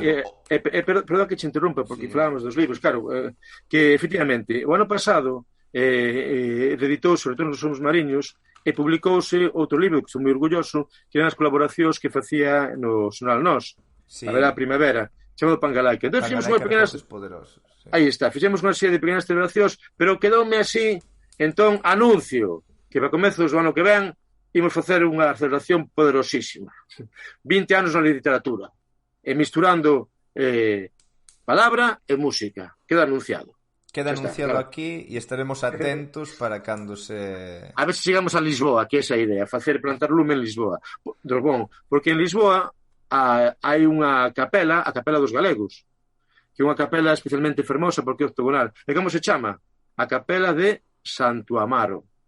Santo Amaro Navegante. Todo está vencellado. Está vencellado, no, sí.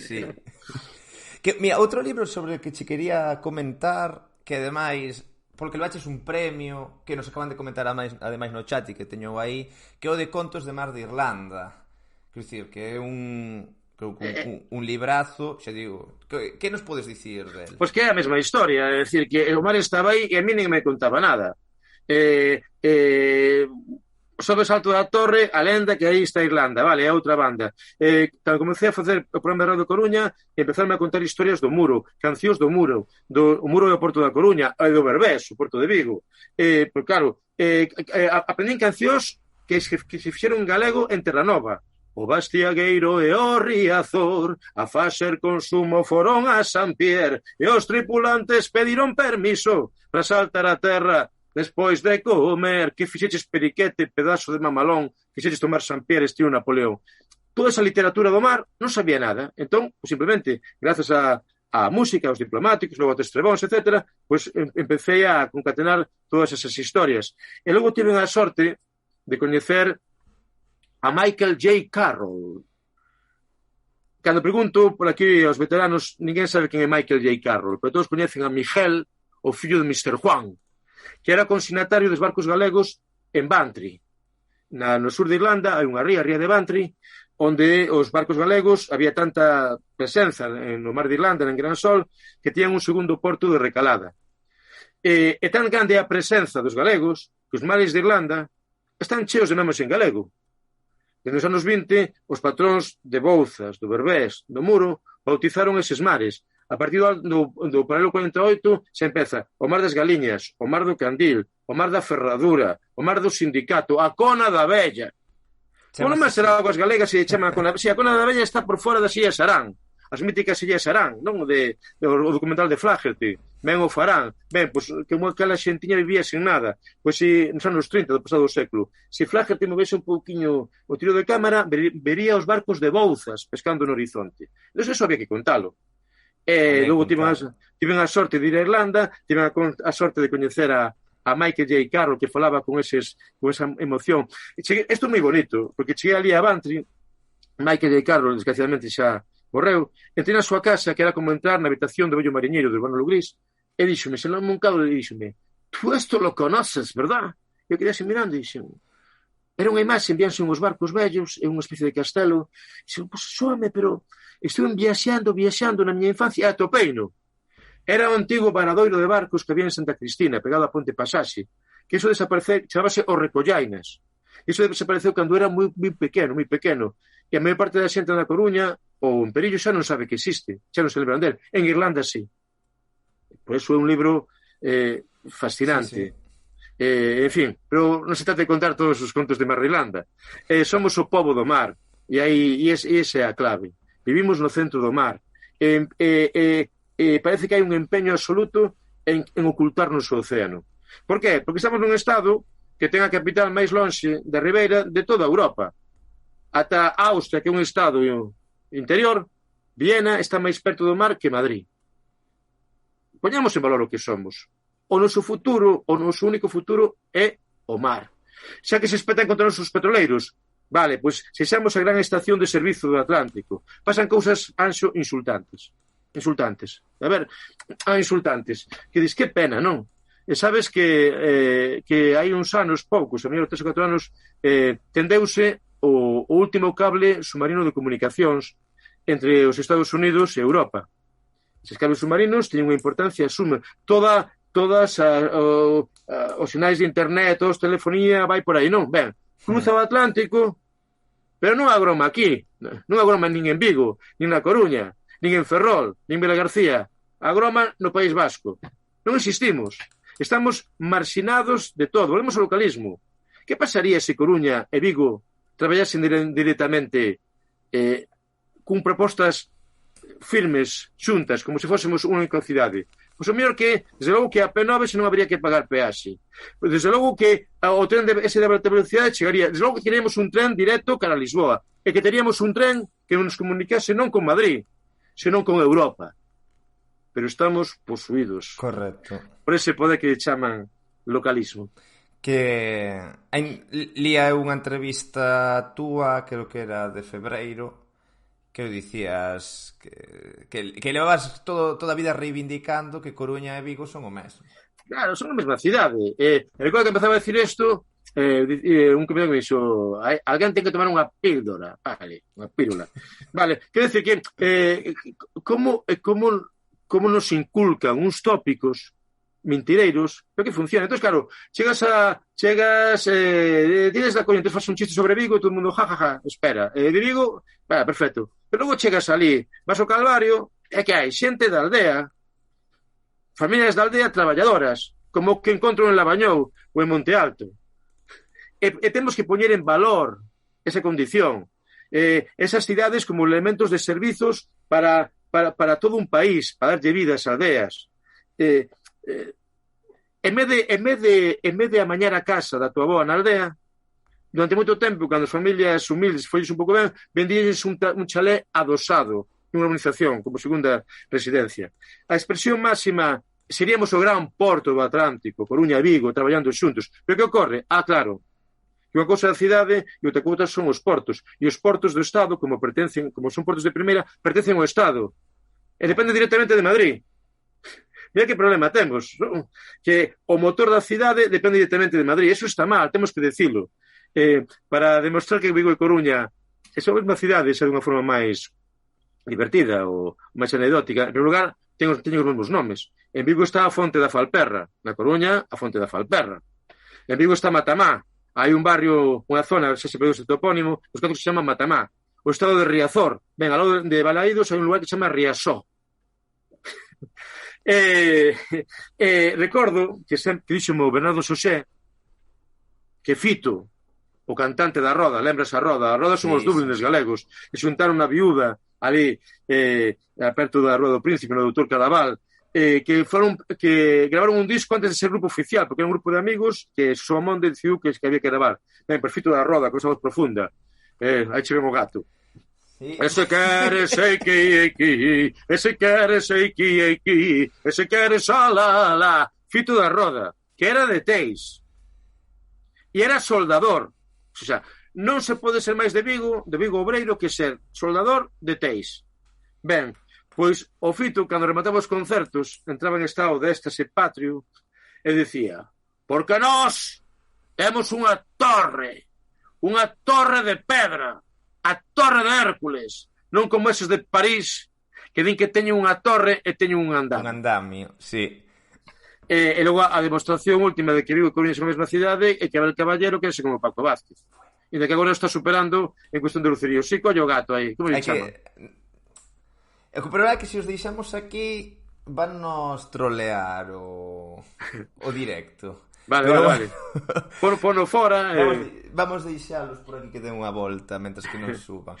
Bueno, se che parece, vou imos xa hacia diante, xa hacia a parte final. Vou coller algunhas preguntas que me foi pasando Borxa, vale? Así que nos foi deixando algunha xente aquí no chat.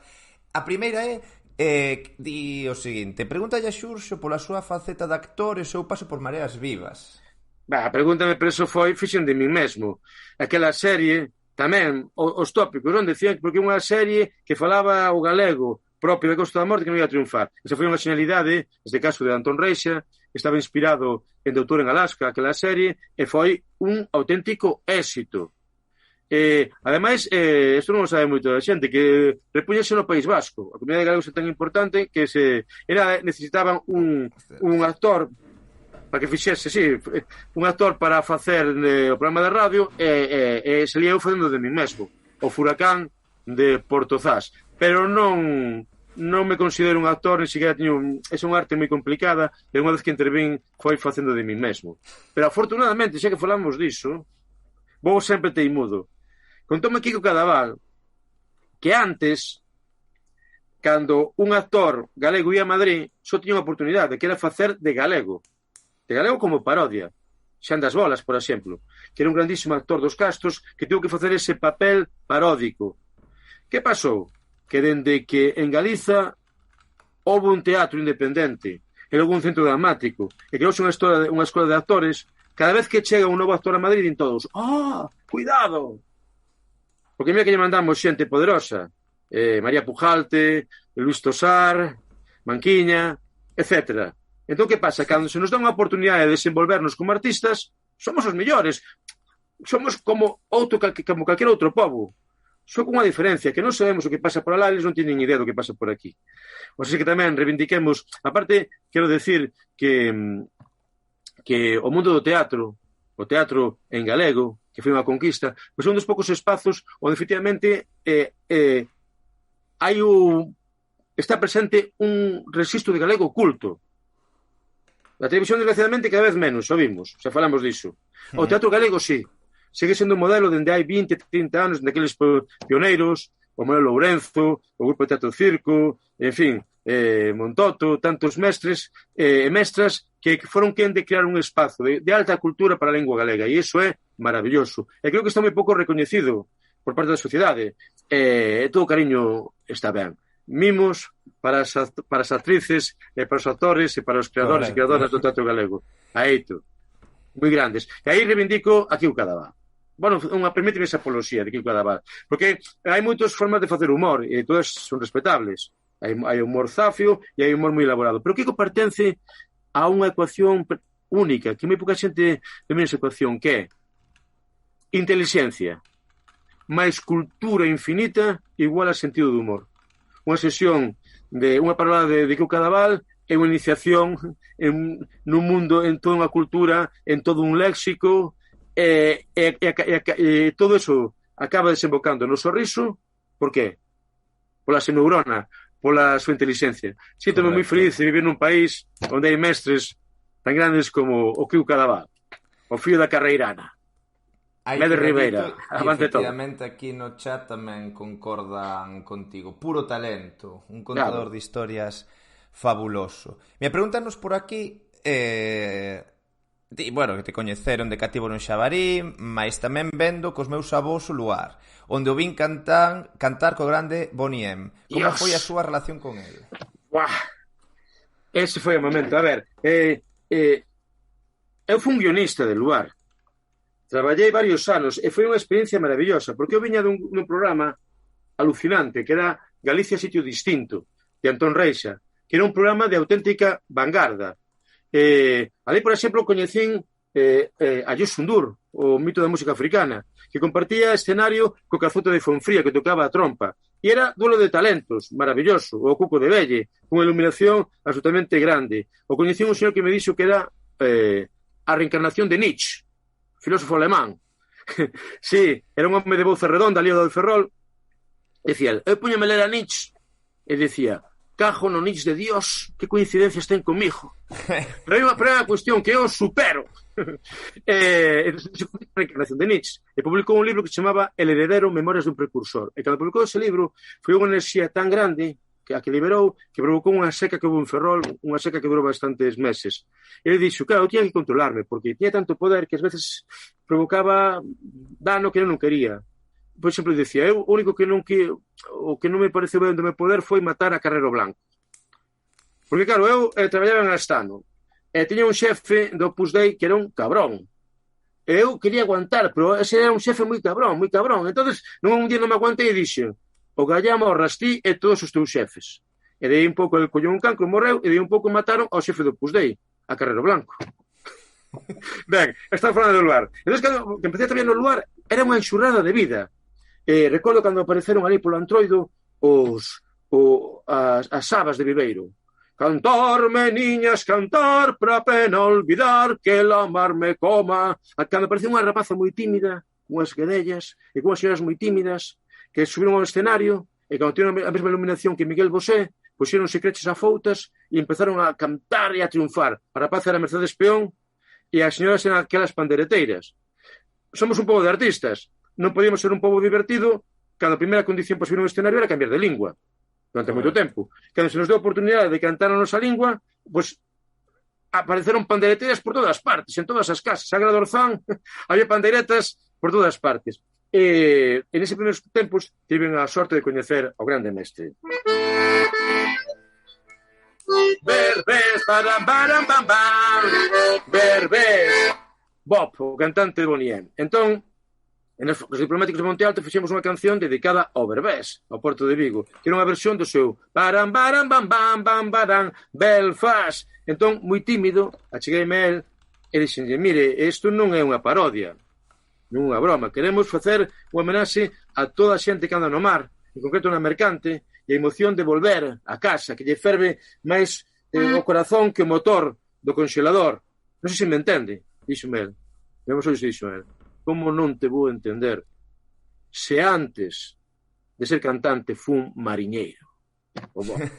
E navegaba nos petroleiros. E que me dera agora os meus anos volver a Aruba, a miña illa, e volver camiñar polos camiños do mar. E díxome algo máis. Díxome, ti estás nun momento moi funny. Falaba castellano, pero utilizou esa palabra. Ti estás nun momento moi funny. Xa verás o que é chegar aos meus anos todo cansadiño, chegar a Rotterdam, chegar todo canso a casa, querendo dormir, e que che veñan os fillos. Veña, papá, imos por aí de festa, xa verás. Pois a miña homenaxe ao Bob, aí vai o Berbés.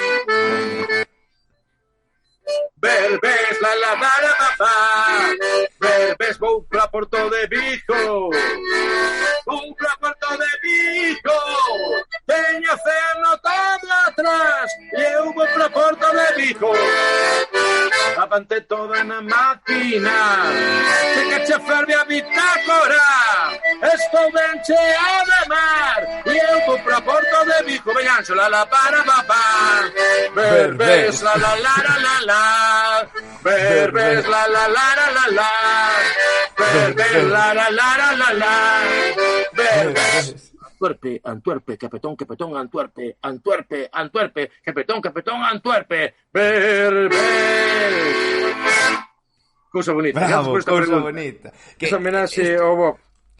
Que dicir, incluso para min é un pouco extraño. Disculpa porque eu era dos que eu estaba... cheme isto e non escoito nada. Dime. Digo que eu era... Para min é extraño, sabes, estar aquí sentado e tal, porque eu era dos que estaba da parte da baixo do escenario cando eu fun a numerosos concertos dos Diplomáticos, dos Tres Trebóns tamén. Pero estamos aí, artistas, está latexando, vibrando esta comunicación virtual. Correcto.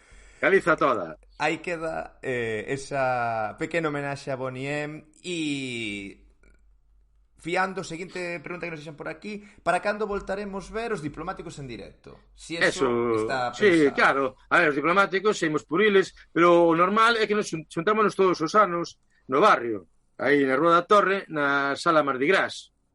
Pero que este ano que nos xuntemos, non podemos xuntarnos o anterior por cuestións do COVID, e é maravilloso porque xuntámonos cos amigos e coas amigas e xuntamos nunha sala pequeniña pero moi linda que chama Mardi Gras. Ti viches a película esta Abierto hasta el amanecer? Era unha película, no. pero había zombies, pasaban cousas moi raras e logo descubriuse que, claro, que había zombies e pasaban cousas moi extrañas. porque non estaban nun bar, era unha antiga pirámide azteca. Ben, pois a Mardi Gras é igual. Antes se sabe no, pero foi unha bodega, Adegas Vilarreal, de taceiros grandes, e antes de ser adega foi a biblioteca da CNT, da Coruña. Correcto. Entón, hai un pouso moi potente. Eu creo que sí que este ano cantaremos ali, como sempre. Pues ali iremos, que eu nesas salas teño ido aí con algunha ocasión a ver algún concerto. Temos con un amigo que está aí no chat que se chama o Leirense, que por outro de Perillo, e cando falaches de Perillo antes comentaba aí no chat efectivamente pero, que orgullo de Perillo claro, tamén. É que de Perillo, claro, meu avó Perillán, da canteira de Perillo. Se que falamos de Perillo, pois tamén lembrar os nomes de antes. A Praia de Santa Cristina non é Praia de Santa Cristina, son os Morouzos, como decía xente maior. Por que? Porque tiña dunas, e as dunas son unha palabra de orixe holandesa incorporada ao castelán e ao galego, pero o nome propio eran así, os Morouzos. Aquí queda esta reivindicación. E mira, outro conto de Perillo. Allá nos tive a sorte de estar en Nova York e fixemos un programa de radio dende Nova York poñendo música galega. Levábamos xente escasez. Era unha emisora de fala hispana e fixemos unha de música galega. E chamámonos unha señora, xa sabíamos porque moita xente nos anos 20 pasado do século de Sada e da zona de Perillo emigraron a Nova York. E chamou unha señora, entrou por teléfono e dixo, en Nova York dixo, arde Perillo fumeja Montrove. Fuá! Foi definitivo. Correcto. En fin, todo está cargado de historias bonitas. Pois sí. Nada, un par de preguntiñas máis e xa vamos hacia o final. Te has deixando que o público. Eu tampouco por non terche aquí, son as 11 xa. Bueno, un par de días aquí parolando e tal. Correcto, que recordemos que ainda a todos e todas as que estamos que ainda queda unha última estrea mundial, así que sí, ainda estades aquí. Podemos falar da auga de dentro. Comentan, como foi todo o que xirou alrededor da selección Escalume de Viqueira, en definitiva a reivindicación da selección galega, daquela participaran xogadores galegos de fútbol? Esa foi unha experiencia moi linda. Volvemos ao tema do localismo, non? Que, a violencia no fútbol, non sei que, todo se enche a boca e tal. Ben, pois unha reivindicación absolutamente normal que existe unha selección galega de fútbol. Somos un país, somos unha nación e queremos símbolos conxuntos. E así, e todo o mundo está de acordo con a selección galega de fútbol. E algo maravilloso. Aparte, é como unha forma de ponderar a canteira e unha forma tamén de loitar contra esa rivalidade sempre envenenada polos medios de comunicación Coruña-Vigo. E claro, como os xerifaltes non facían nada, esa iniciativa partiu da xente, dos celtarras, os celtarras non, solidarios, do Racer Blues, un sector chamado Greis Sentalla. E empezamos a facer cousas xuntos, e tamén moita xente de Lugo, de todo o país. Naquele momento, Xosé Manuel Pereiro puxo a andar a revista Bravú. O primeiro número da revista Bravú foi Selección Galega Xa. E entón comezamos a pedir colaboración aos xogadores de fútbol, e todos decían que sí. Teóricamente os xogadores que son así tímidos, apartados, que non se queren comprometer, non. Fran e Xosé Ramón do Deportivo gravaron cos diplomáticos. Aparte recordo unha grabación que Xosé Ramón cantaba fume de carozo, lume de Viqueira, e dixo Fran, non, fume de carozo, lume de Viqueira, canta como se canta en Ribeira. Nacho gravou con Xenreira. Por exemplo, que agora lembro, Michi Salgado, en fin, derivou por outro lado, pois gravou con coros e danzas. Entón eu chamei, non tíamos contacto, conseguí un contacto de Sonai, chamei as Neves, a súa casa, e falei coa nai. Expliquei este proxecto da selección galega, non sei que tal, e dixo a nai, non te preocupes que o meu fillo vai cantar. E cantou. E foi lindísimo. Entón, claro, non era unha petición exótica ou excéntrica, non, todo o mundo quere que haxe unha selección galega. Xa para rematar con esa dinámica, sí. Foi lindo, unha reivindicación, partiu da base, e logo, cando unha conxuntura política normal, a selección galega foi cara adiante. Aí viví un momento no estadio Verónica Bogullo, non? Que ese estadio leva un nome dunha xogadora, os tempos están cambiando. Pois é o mítico partido Galiza-Uruguai. Entón estábamos ali todos, a multitude, e empezaron a soar os nomes dos xogadores. E dixeron, Varela, todos, bravo, Castro, bravo. Eses eran os de Uruguai. Os de Uruguai tiñan todos apelidos galegos, claro. E eu ficando imaginei, esa tiña que ser a nosa liga. a Liga da Galiza extensa, que ten un pé aquí e outra pé no outro lado do mar, onde Galiza existiu antes da migración. Sería a mellor liga do mundo. Galiza, Brasil, Galiza, Uruguai, Galiza, Argentina. Algún día teremos ocasión de xogar da Galiza transatlántica. Esa é a nosa demanda. Que precisamente ese primeiro número da revista Bravú é algo que ao pase tantos temas que nos quedaron mentras que fomos avanzando que non nos dá tempo, pero que se editou hai xa 24 anos, non? Se non me equivoco. Pues por aí, non me acordo xa, efectivamente. Sí. Creo que sí. Que foron... Que tiña un CD de música que é o que estás comentando, non? Con esas cancións. Tiene ese CD... sí, o primeiro... pero cada número quitou un complemento. Logo houve outro número que quitou un pasaporte de galego, logo houve outro número que tería un xogo de ordenador, que claro, hai 24 anos os xogos de ordenador estaban comenzando, era Pinto de Herbón contra os derrubos en Vigo, porque sabes que Vigo es fondas e ás veces, entón que hai pois catacumbas, túneis por aí, entón pois foi unha experiencia preciosa, lindísima de creatividade, porque diste, hai 24 anos, pero son anos de moita creatividade, anos moi vividos, que estamos facendo moitas cousas, diante esa imaxe de Galiza que paralizada, esclerótica, non, estamos cheos de vida, enchendo o noso día a día con moita creatividade. E logo unha idea moi interesante que ainda non penso, para mí, polo menos, que frente a esa idea do éxito, unha vez tiño dúas fillas, son xemelgas, e estaban pequeniñas, cada vez máis pequenas, estaban na televisión, vendo na tele un programa obsceno en horario de máxima audiencia. Ese era Operación Triunfo. Como se pode lanzar esa mensaxe de Operación Triunfo? A música será para compartir, non será para triunfar. Sin embargo, nós sempre decimos a idea do éxito. Empezas a tocar un pouco, va a ter moito éxito. Non, a música para ser feliz, non para ter éxito, é creatividade en colectivo. E entón, toda esta rede de colectivos, de colaboración, entre a música funciona moito. Estou agardando que saia o disco, ese temazo, desde aquí da Ría, que xa anunciaron, Pobo de Artistas. Esa idea diante da idea do éxito, do triunfo, dese nirvana que non existe, construirmos entre todas e entre todos a nosa propia banda sonora, a nosa propia realidade. Correcto. En iso estamos, en iso imos continuar a vida toda. Que xusto fixe referencia antes a ese primer partido, non da selección galega. Da nova etapa. Ali, efectivamente, a nova etapa. Porque descubrimos que aí nos tempos de antes aí a selección galega, nos 20 e tal, había selección galega, efectivamente. De voces. Que era algo normal. A que non lle interesaba a selección galega? Pues aos que queren que sigamos mantendo o status quo que había no franquismo. Sí, correcto. Pero é así. A anomalía é que non existe unha sección galega de fútbol. Eso non é normal. Eso lo defenden esos sectores.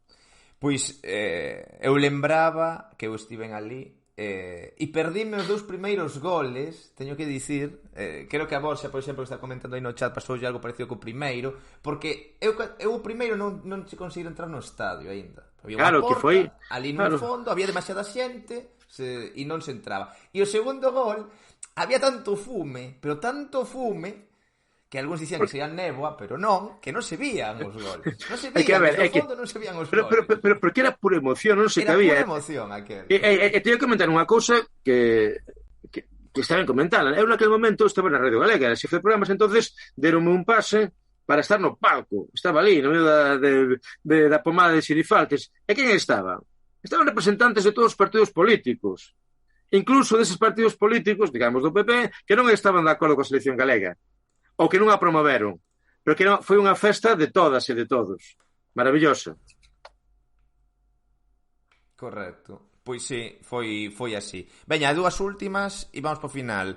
A seguinte, que nos podes falar do teu paso por Olelas, esa aldea de a Cachena da Concertina, do Vira Vira, Conexión Galiza-Portugal? Pero quen fai esta pregunta tan ben informado? Bueno, da igual. Que ir a buscar. Non te preocupes, non te decir, Olelas, a maravilla, e agora xa é un vínculo vital. Cando empecé a estudar na universidade, filoloxía clásica, son profesor de latín e de grego, o rapaz que estaba ao lado, a universidade era moi interesante, porque coñecías tú a Galiza. O primeiro día preguntei a un rapaz, ti de onde és? Eu son de Cangas. Dices, de Cangas do Morazonós, son de Cangas de Foz. Non sabia que existía Cangas de Foz. E eu son de Entrimo. De onde Entrimo? Sí, a pandilla de Entrimo. Dixo, coñeces Entrimo? Sí, por o disco de Milocao. Dixo, pois é a primeira persoa que sabe onde queda Entrimo. Tiña a sensación, Pepe de Pireira, de que vivía lonxe de todo. E logo, cando fixemos aquela viaxe a Grecia, e mellor estábamos en Olimpia, ou estábamos en Nauplia, e Pepe pasaba as mans pola face e decía: mi madriña, pensar que son o primeiro de Pireira que estou aquí, o primeiro da súa aldea que estaba na Hélade. E foi que me falou de Olelas, que é unha aldea que está empoleirada na montaña, no Monte Quinxo, non é o Xurés, é o Quinxo. E do outro lado do río xa é a Bárcia e xa é o Ribeiro de Baixo de Portugal. E ali en Olelas, o día da festa, levan unha pequena orquestra, pero o que lles gusta é o descanso, porque no descanso quitan a concertina, o acordeón diatónico, e toda a aldea comeza a velar o Vira, a Cana Verde e o S. É fascinante. A quen coñecín, ao Xindo de Olelas, cando volveu da emigración da Franza, pois fixo unha casa, así normal, fixo un salón, e no salón fixo un palco para tocar a concertina. É un lugar lindísimo. No verán, só se falan dúas linguas, o galego e o francés. Maravilloso. Podía falar de Olelas, pero creo que sí, hai 2 anos creo que foi, fixemos unha viaxe lindísima, que fomos andando de Olelas ao Ribeiro de Baixo. O Ribeiro de Baixo xa é Portugal, pero é a mesma comunidade, a mesma fala, a mesma xente. E agora, desde que fixeron en Coro, hai que dar unha volta en coche de casi unha hora. Recuperamos o antigo camiño. E foi precioso. E comezou a chover, e a xente do Ribeiro de Baixo estaba tan contenta que quitaron un tolde e acabaron bailando todos debaixo do tolde, pero aguantando eles. Maravilloso. Olelas. Estamos sempre aprendendo. E a carón de Olelas, perto de Olelas, está a vila. A vila é Castro Laboreiro, e a carón a Pena da Namán, onde vivía o noso amigo Tomás das Quingostas. O pobre non ten, o rico non dá. Correcto. E a carón por detrás da Pena da Namán, e tirando para a Penajache, hai unha meseta que chaman os Leboreiros, tamén coñecido como Planalto, onde está a maior concentración de monumentos megalíticos, de mámoas, probablemente de toda a Europa occidental. E o que pasa é que non o sabemos. Se tens ocasión de ir por ali, é fascinante, lindísimo. Apuntamos tamén para que de feito aquí din que efectivamente que transmite a sensación Olelas, Castro Laboreiro, lugar icónico, etc. En que a xente está ben informada tamén dos lugares do que este país é absolutamente maravilloso.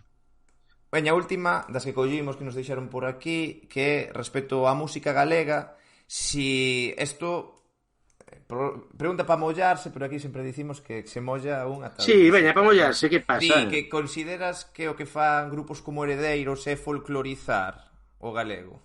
Non, todo o contrario. Heredeiros fan unha música, aparte, folclorizar, que é un termo negativo. Non.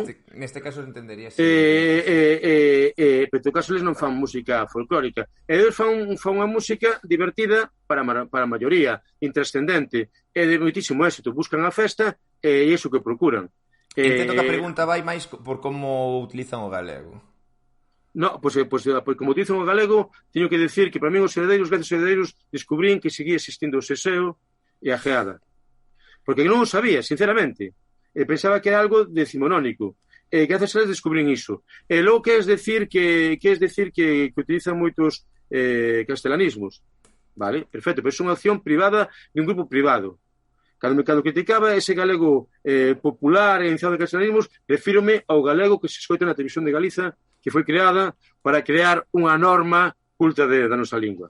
A Xereiros da Cruz foi cando dicían que volvamos aqueles anos, cando dicían que o galego non valía para un carol, pois foi un grupo de maiorías e que rachou moitísimos tópicos. E dá gusto verlos con tanta forza vital. E logo tivo nesta volta que tiveron aí hai uns poucos anos, seguiron arrasando. Claro. E está na memoria. E logo houve aí unha polémica naquela época, que era a polémica do machismo, do feminismo. Sí, utilizaban moitos tópicos feminismos, machistas, é verdade que o facía. Que pasa? Por qué? Porque tamén temos que decir que estamos nun contexto naquele momento absolutamente patriarcal. Porque cada uno nos decían que se había moito machismo no rock and roll, nos decíamos, non, que va, que va, que aquí todo mundo ten dereito e tal, incluso hai unha rapaza que canta, que son as rotas da Ribeira e tal. Pero a verdade é que sí que existía moito machismo no rock and roll. Porque estamos nun contexto totalmente patriarcal. Cando se acendían as luces do escenario, ascendíase o patriarcado. E se ves algún cambio de pensamento nestes últimos anos foi eso, a conquista das mulleres do escenario.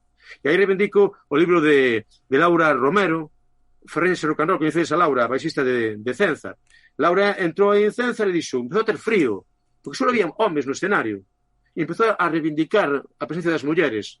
E descubrimos que había moitísimos artistas grandes, e agora descubrimos que hai un mundo creativo de moitos proxectos de mulleres moi diversas. Agora sí, antes estamos nun contexto moi machista, e hai moito que camiñar por ese rego.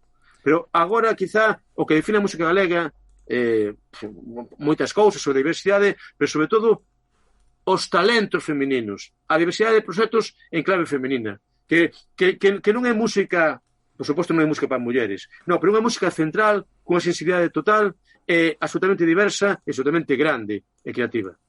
Correcto, pois dito aí queda. Eu queria falar dunha polémica, porque que me gustaría, porque falaste de música, pensei que me preguntar iso, non? Que aí, cando apareceu isto do trap en galego, non? Ortiga, Vallanca, e todos estes, non? Esta nova fornada, que é maravilloso, que existe esta nova fornada. Aí nace unha polémica, que me contaron, que eu non participei dela, pero que estou triste porque a polémica é pequena, ten que ser moito máis grande. Tiene que ser moito máis... Se estamos en unha sociedade normal, tiene que ser moito máis grande. Que esta fornada de grupos din que, claro, que eles cantan galego porque sí, que non cantan galego por ningún tipo de compromiso político, que é unha cousa do pasado. Coñeces esa polémica, non? Sí, bueno... Bueno, entonces, pero quero expresala, porque me gusta, é dicir, encántame que existe esa polémica. Encántame. Por qué? Porque dicir iso, en primeiro lugar, porque ten que ser así, quer decir, ve unha xeración de músicos, logo ven outra, e o que hai que decir os que veñen agora, que non lle gustan os anteriores, e viceversa. Hai que matar o pai e a nai. E nos, o Bravú, éramos moi vehementes, tal, era maravilloso, e foi unha descoberta. E aparte, outros grupos parecidos a nós, como Mano Negra, por toda Europa. Pero logo chegaron os indies, dixeron, iso, non sei que, que brutotes, non, vamos a facer unha cousa máis, non sei que somos, interior, bonita, delicada. E ora chegan estes do trap e rinse dos indies, que aburridos, sois aburridísimos. E iso é normal. Entonces é moi lindo que aparezan grupos que digan, nos cantamos galego porque sí, porque eses grupos son o noso triunfo. Claro, nos vimos dun mundo que nos decían que o galego non valía para o rock and roll. E logo, aí de rabudos protestamos e a cousa foi para adiante. E ora é maravilloso que digan, cantamos galego porque sí, pois nos dá gana, como ten que ser. Pero quero máis lume, máis polémica, máis intensidade, discutamos máis presencia na sociedade. Oxalá que a televisión galega, na radio galega, entrasen estas polémicas, porque non as escoito aí. Non. Ese é o problema. Quedei a gusto por decir isto. Correcto. Sí, nos ademais tivemos algún dos directos donde se tratou non as polémicas directamente, eso non, pero sí estos temas. De feito, tivemos aquí tanto a... Bueno, Ortiga non, pero sí tivemos a Berto unha vez, tivemos a Vallanca, pero non era Ortiga, era outro rapaz, que xa non sei ni como se chama, pero xa non podo dicir por aí polo chat, que aparte non participara eu aí, nese directo, creo recordar, ou si, xa non me acordo, a veces non me dá a cabeza para todo, pero bueno, sí que se trataron e había diversidade de opinión sobre eso. Claro, porque como ten que ser eso, claro, eso é precioso, eso que esa diversidade, que esa broncas, que esa discusión, que nos vimos dun tempo tamén é verdade, cargado de frío, de solidariedade, quizá de un certo paternalismo, porque está en galego está ben, non, volvo de antes, está ben, o que me gusta, o que ten contido, é que esa polémica, que esa batalla, que esa discusión, que se rachen os esquemas, que os velloucos sigan bourando, e a xente que ven nova diga, sodes uns repugnantes aburridos, me decía, pois a mí o que fas ti non me gusta nada, iso é maravilloso, iso é a vida, iso demostra que somos un pobo de artistas e un pobo cargado de lume, cargado de vida, cargado de creatividade. Non un pobo subvencionado, nin apoiado, nin cuidado por unha Consellería de Cultura que fai todo o conteúdo do que debería facer. Bueno, pois quédanos o último o test este final, o cuestionario, e quédanos a Estrela Mundial. Que prefires ti antes? A Estrela Mundial para o final, claro. Bueno, pois veña, vamos rápido con este... Sobre todo porque a mellor saime mal, e logo, claro, que temos que facer o cuestionario, entón estou todo deprimido. Veña, pues, vamos con iso. Son 5 preguntas que sempre lle facemos a todos os convidados e convidadas que veñen por aquí para coñecelos un pouco máis e que nos recomenden. Temos aí unha escolma xigante xa de cousas. E o primeiro que nos recomendes un libro. Normalmente recomendanse novelas, verdade? Aquí ti que... O Sí, libro, normalmente narrativa, novela narrativa. Pois non, pois eu vou reivindicar e recomendar, e aparte acaba de reeditarse agora, un ensayo. O outro lado da música, a poesía, de Luisa Villalta. Un libro alucinante no que se explica toda a literatura galega en clave musical. Pois me estendo un pouquinho. Toda a literatura galega é música. Cal é o primeiro monumento da literatura galega? As cantigas medievais. Cantigas. Cal é a gran revolución, o primeiro libro importante do Rexurdimento? Cantares gallegos. A música e a literatura é o mesmo. E por eso pregunto, como se nos pude explicar literatura galega sin música? Queda aí. Luisa Villalta, outro lado da música, a poesía. Un filme. Unha película que me deu moito medo de pequeno, e canto máis a vexo, máis me gusta. O sétimo selo, de Ingmar Bergman. Xa sabes, non? Medioevo, o cabaleiro na Europa da peste negra, branco e negro, expresionismo puro, que xoga unha partida de axedrez coa morte. Deu-me medo de pequeno e canto máis me vexo, máis me gusta, porque... Aí o camarada oleirense de Perillo, que é un cinéfilo convencido, di moi bo filme, boísimo. Aí andamos. Un lugar para visitar, aínda que xa falamos de moitos hoxe. É que quería falar de Olelas.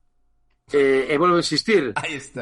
Porque é a miña teima vital de Olelas e o camiño de Olelas ao Ribeiro de Abaixo, ou a Pena de Anamán, ou Planalto. Sí, eso que temos que coñecer. Esa parte do noso país onde Galiza e Portugal son exactamente o mesmo e moi ocultas aínda. Un creadora de contidos en galego.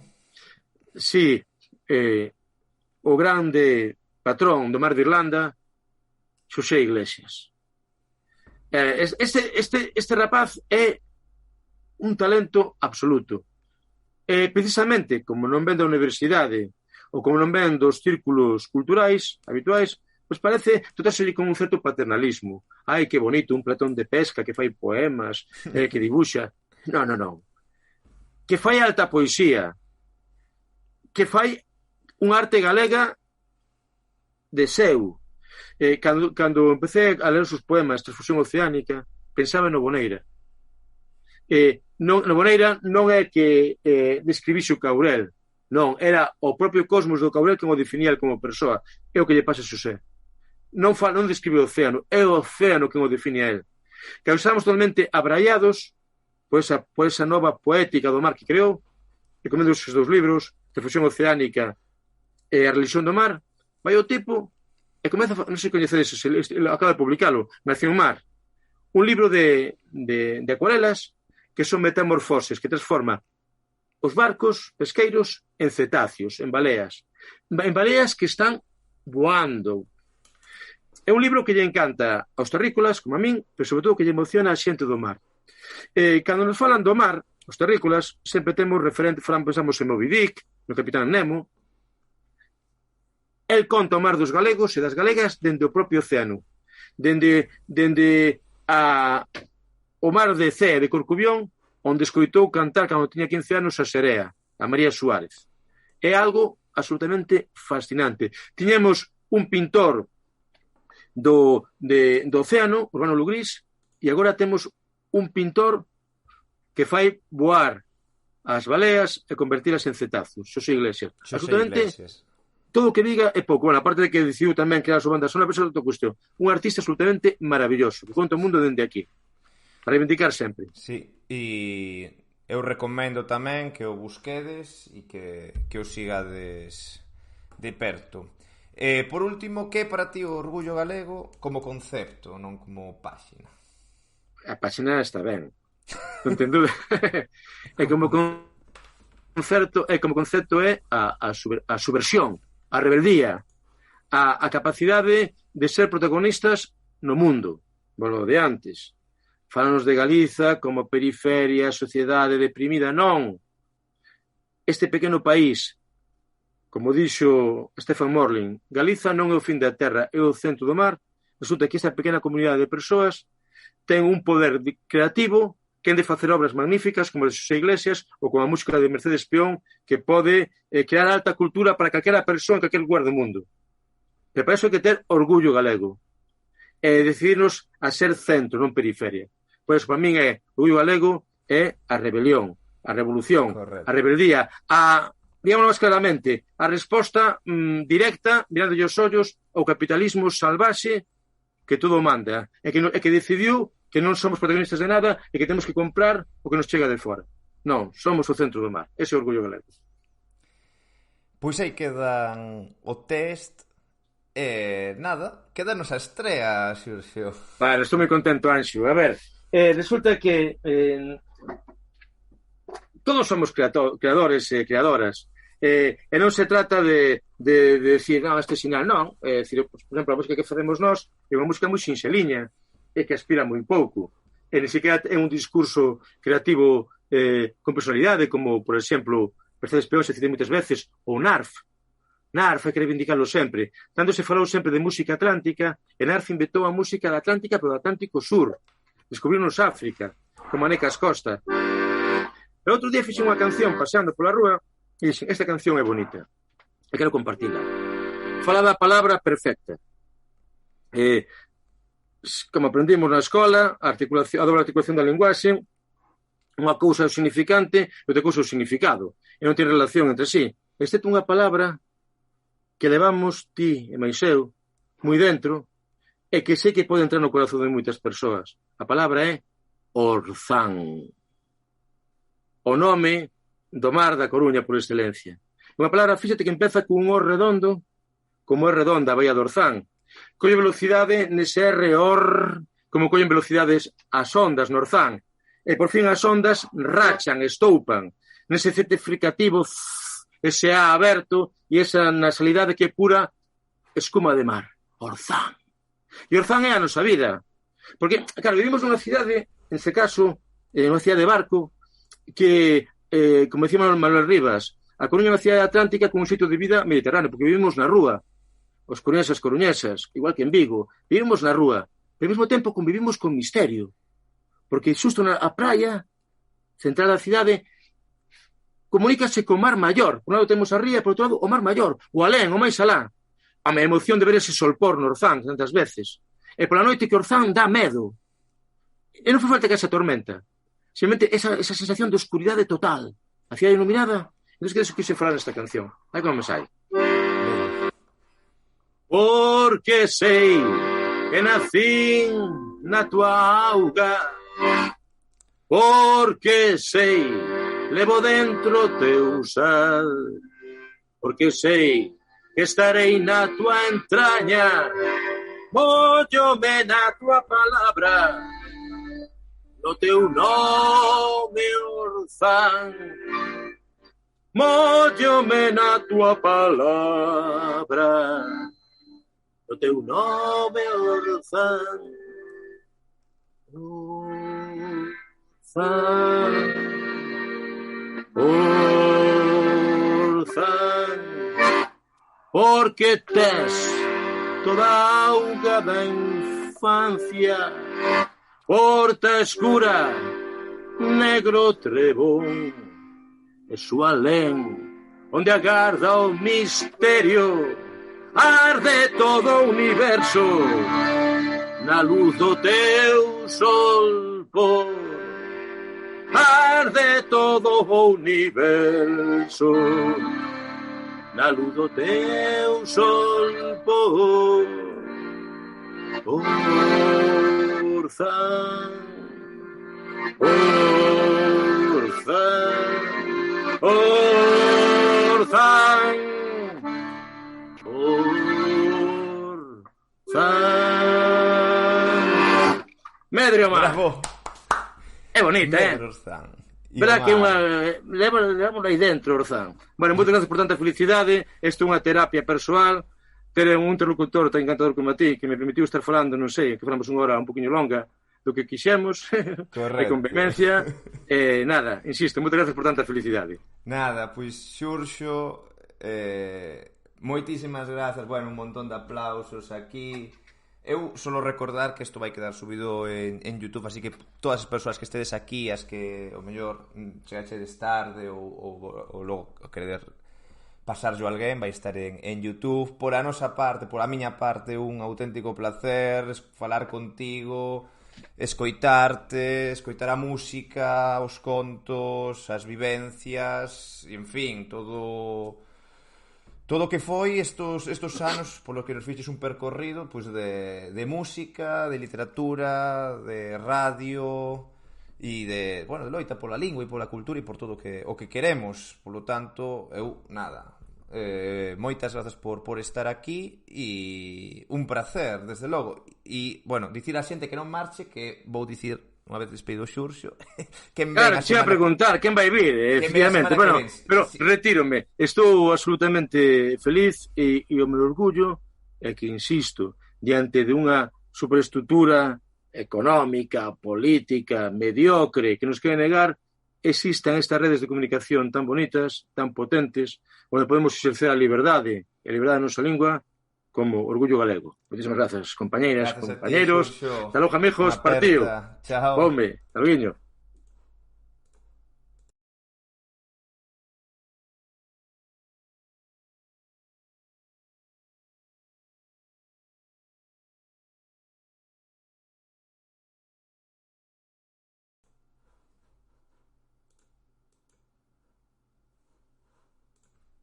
Eu si